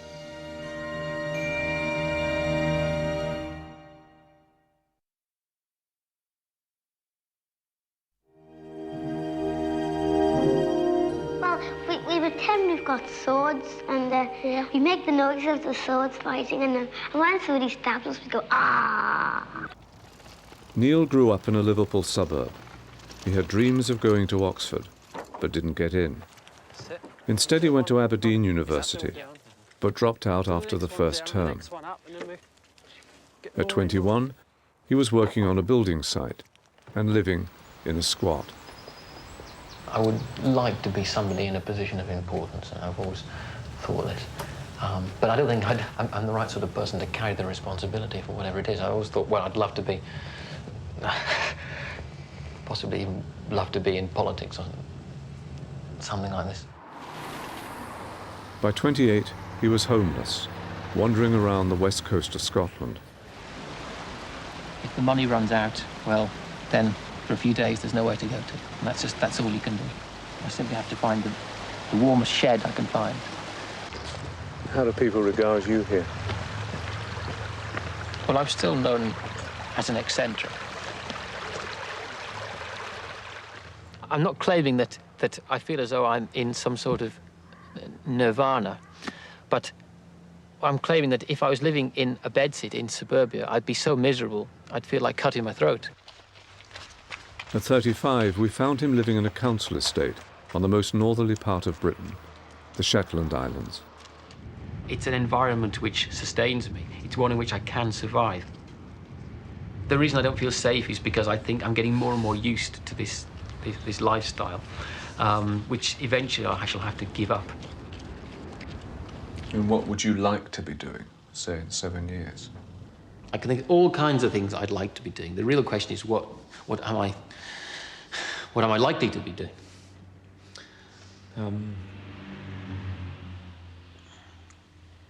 What are you likely to be doing? And that's a horrible question. I tend to think the most likely answer is that I'll be wandering homeless around the streets of London. But with a bit of luck, that would happen.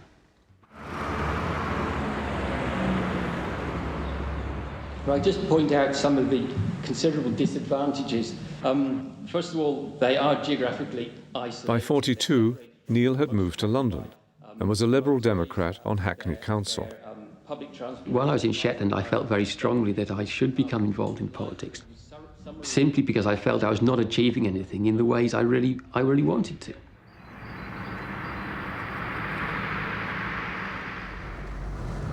So I didn't expect to see you driving, Neil. Well, neither did I. I mean, if you'd asked me that question a few years ago, I would have been surprised. Well, it was my brother's wife's car, and fortunately she was about to change vehicles at the time, and they let me have it without charge, which was really a very magnanimous gesture. At 49, Neil has left London, moved to Cumbria in the northwest of England, and become a member of the local district council. Thank you, Chairman. Fairly simple. It was a committee decision, a majority decision. His own group on the Establishment Committee agreed with the decision. Councillor Hughes? Well, for Councillor Nine's information, Councillor Cook has reconsidered his the opinion he ventured at that meeting. I'm a Liberal Democrat. I'm standing for the County Council for this seat, which is 400 square miles in size. So it's a huge constituency, and this is only one of the 84 seats. And who has the seat at the moment? It's a Conservative councillor at the moment. Big majority? Significant. There's a lot of work for me to do. If not this time, maybe next time. What are the chances this time? I'm doing my best. Funnily enough, when I first came up here, I was considering giving it up altogether.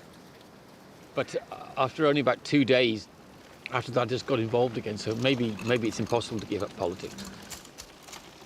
Well, I have a great deal of respect for the Liberal Democrats, but I think that I won't vote for them this time because I'll vote for Mr McLean, and in particular he's keen on to preserve our way of life in the country, with hunting in particular. Well, it's going to very disadvantage us because we've changed our farming policy since foot and mouth. We're out of dairy cows. Well, certainly more people vote. Perhaps they see the impact on their lives more starkly than people do in the city. I found in London, many parts of London, there was a huge apathy because it seemed, like they used to say, it doesn't matter who you vote for, the government always gets in. So, I mean, when I saw you 7 years ago, you seemed content, happy in London. So why the change? I neither felt that I was satisfying the community around me, nor did I feel I was satisfying myself. And that was obviously not an ideal situation.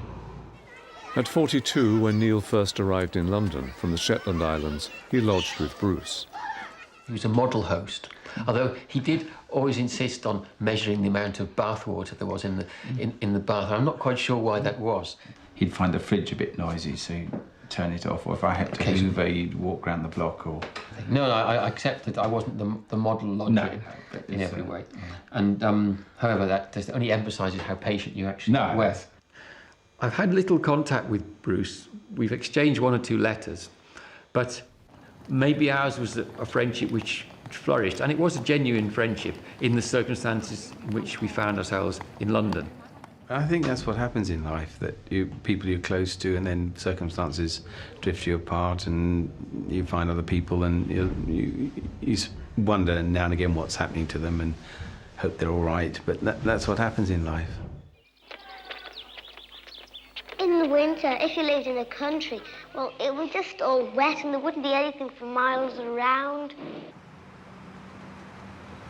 I feel, especially sometimes when I'm on my own, that I'm losing touch with the way other people live. Do you worry about your sanity? Other people sometimes worry about it. Like who?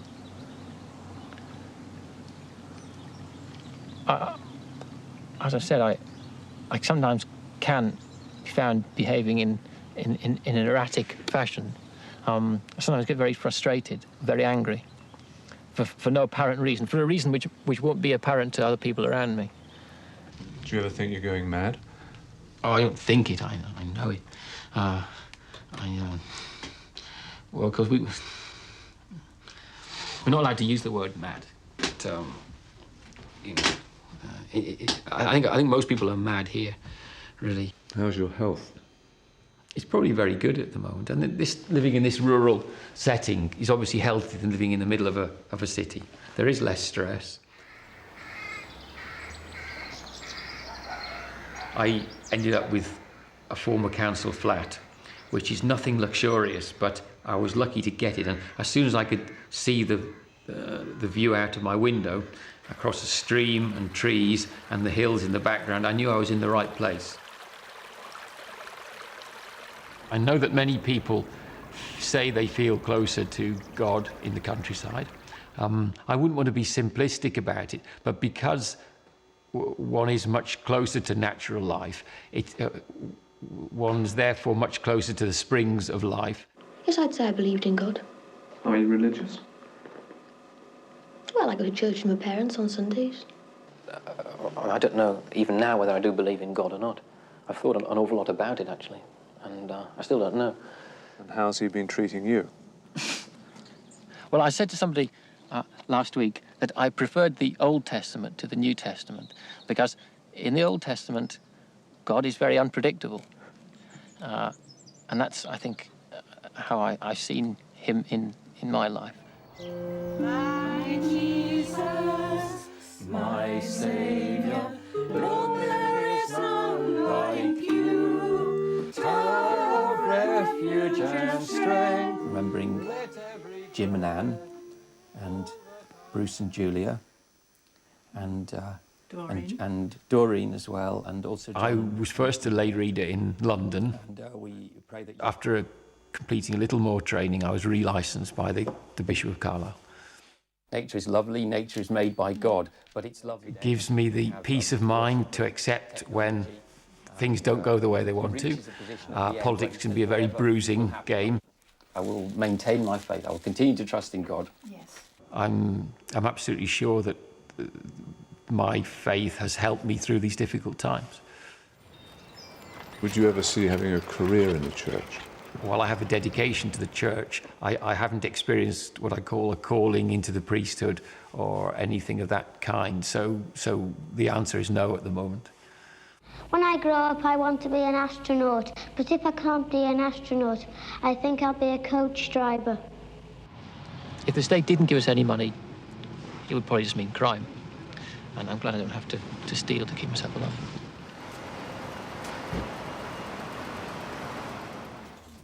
Neil spends one day a week doing voluntary work for Oxfam. Bernard, can you tell me why people keep putting non-classical? I enjoy doing this. It's relaxing. I love books, and I enjoy the company here as well. You can't eat. I'd much rather have a full-time job where I was being paid, but because of the council work I do, I really want a job in the rest of my time that isn't too stressful. Well, these are all £6.99 new, so I'm putting them in at £1.99. I get just over £200 a month allowance for being a councillor. On top of that, I get £9 a week job seekers allowance. And because I'm entitled to the job seekers allowance, I get my housing benefit as well, which pays my rent. I did some teaching of French to young children last year for a while, and that was very useful income while I did it. When I go home, I come in and Mummy gives me a cup of tea. I don't think I was really taught any sort of policy of living at all by my parents. This is probably the biggest mistake. That I was just left to fend for myself in a world which they seem completely oblivious of. What I'd like most of all would be to be able to do something for my parents when they're older, to be there when the time is necessary. Well, my father died 5 years ago. I do feel, however, that I'm a little nearer to my mother since then, but both geographically and possibly emotionally. It's never been an easy relationship, and I'm not claiming that everything is healed now, but I feel I can speak to my mother. And do you miss your dad? I had a great relationship with my father when I was much younger.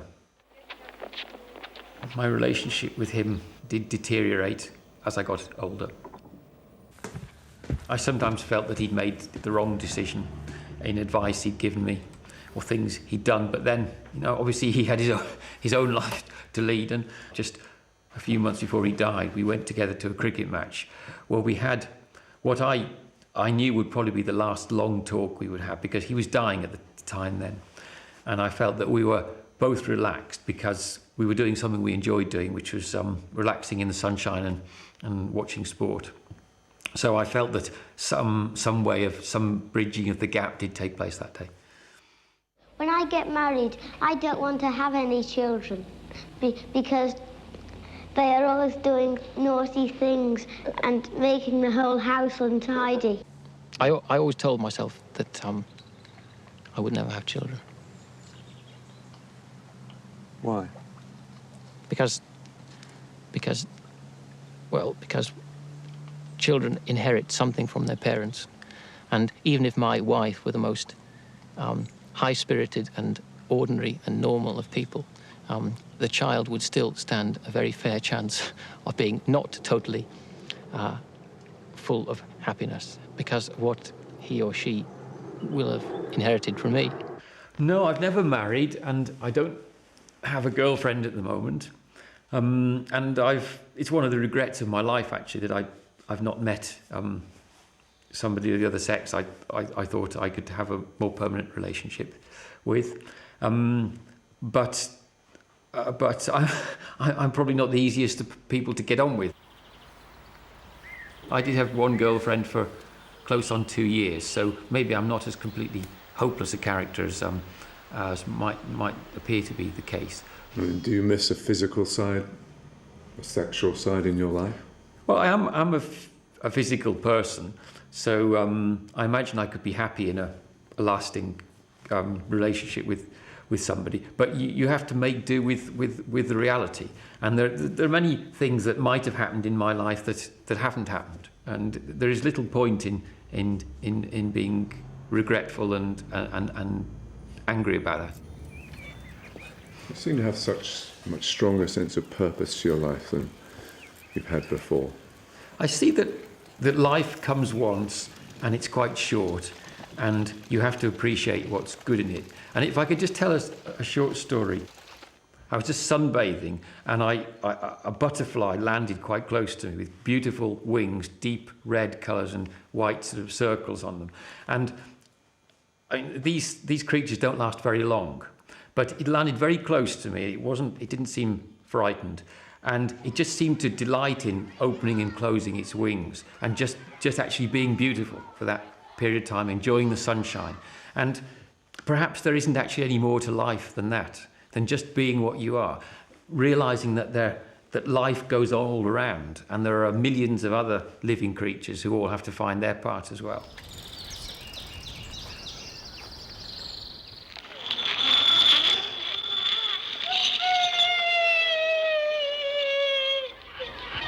At the end of their very special day in London, after their trip to the zoo and the party, we took our children to an adventure playground where they could do just what they liked.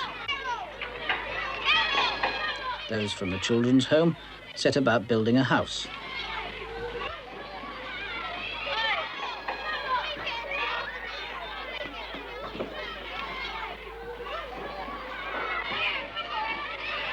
There's Nicholas.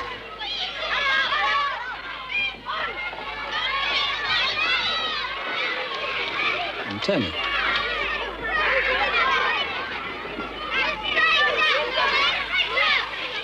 Andrew. John.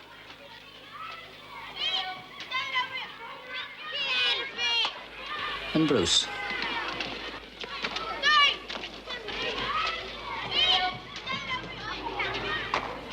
Susie.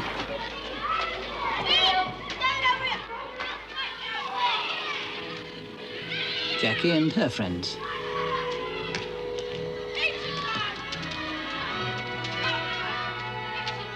Give me a child until he is 7, and I will give you the man.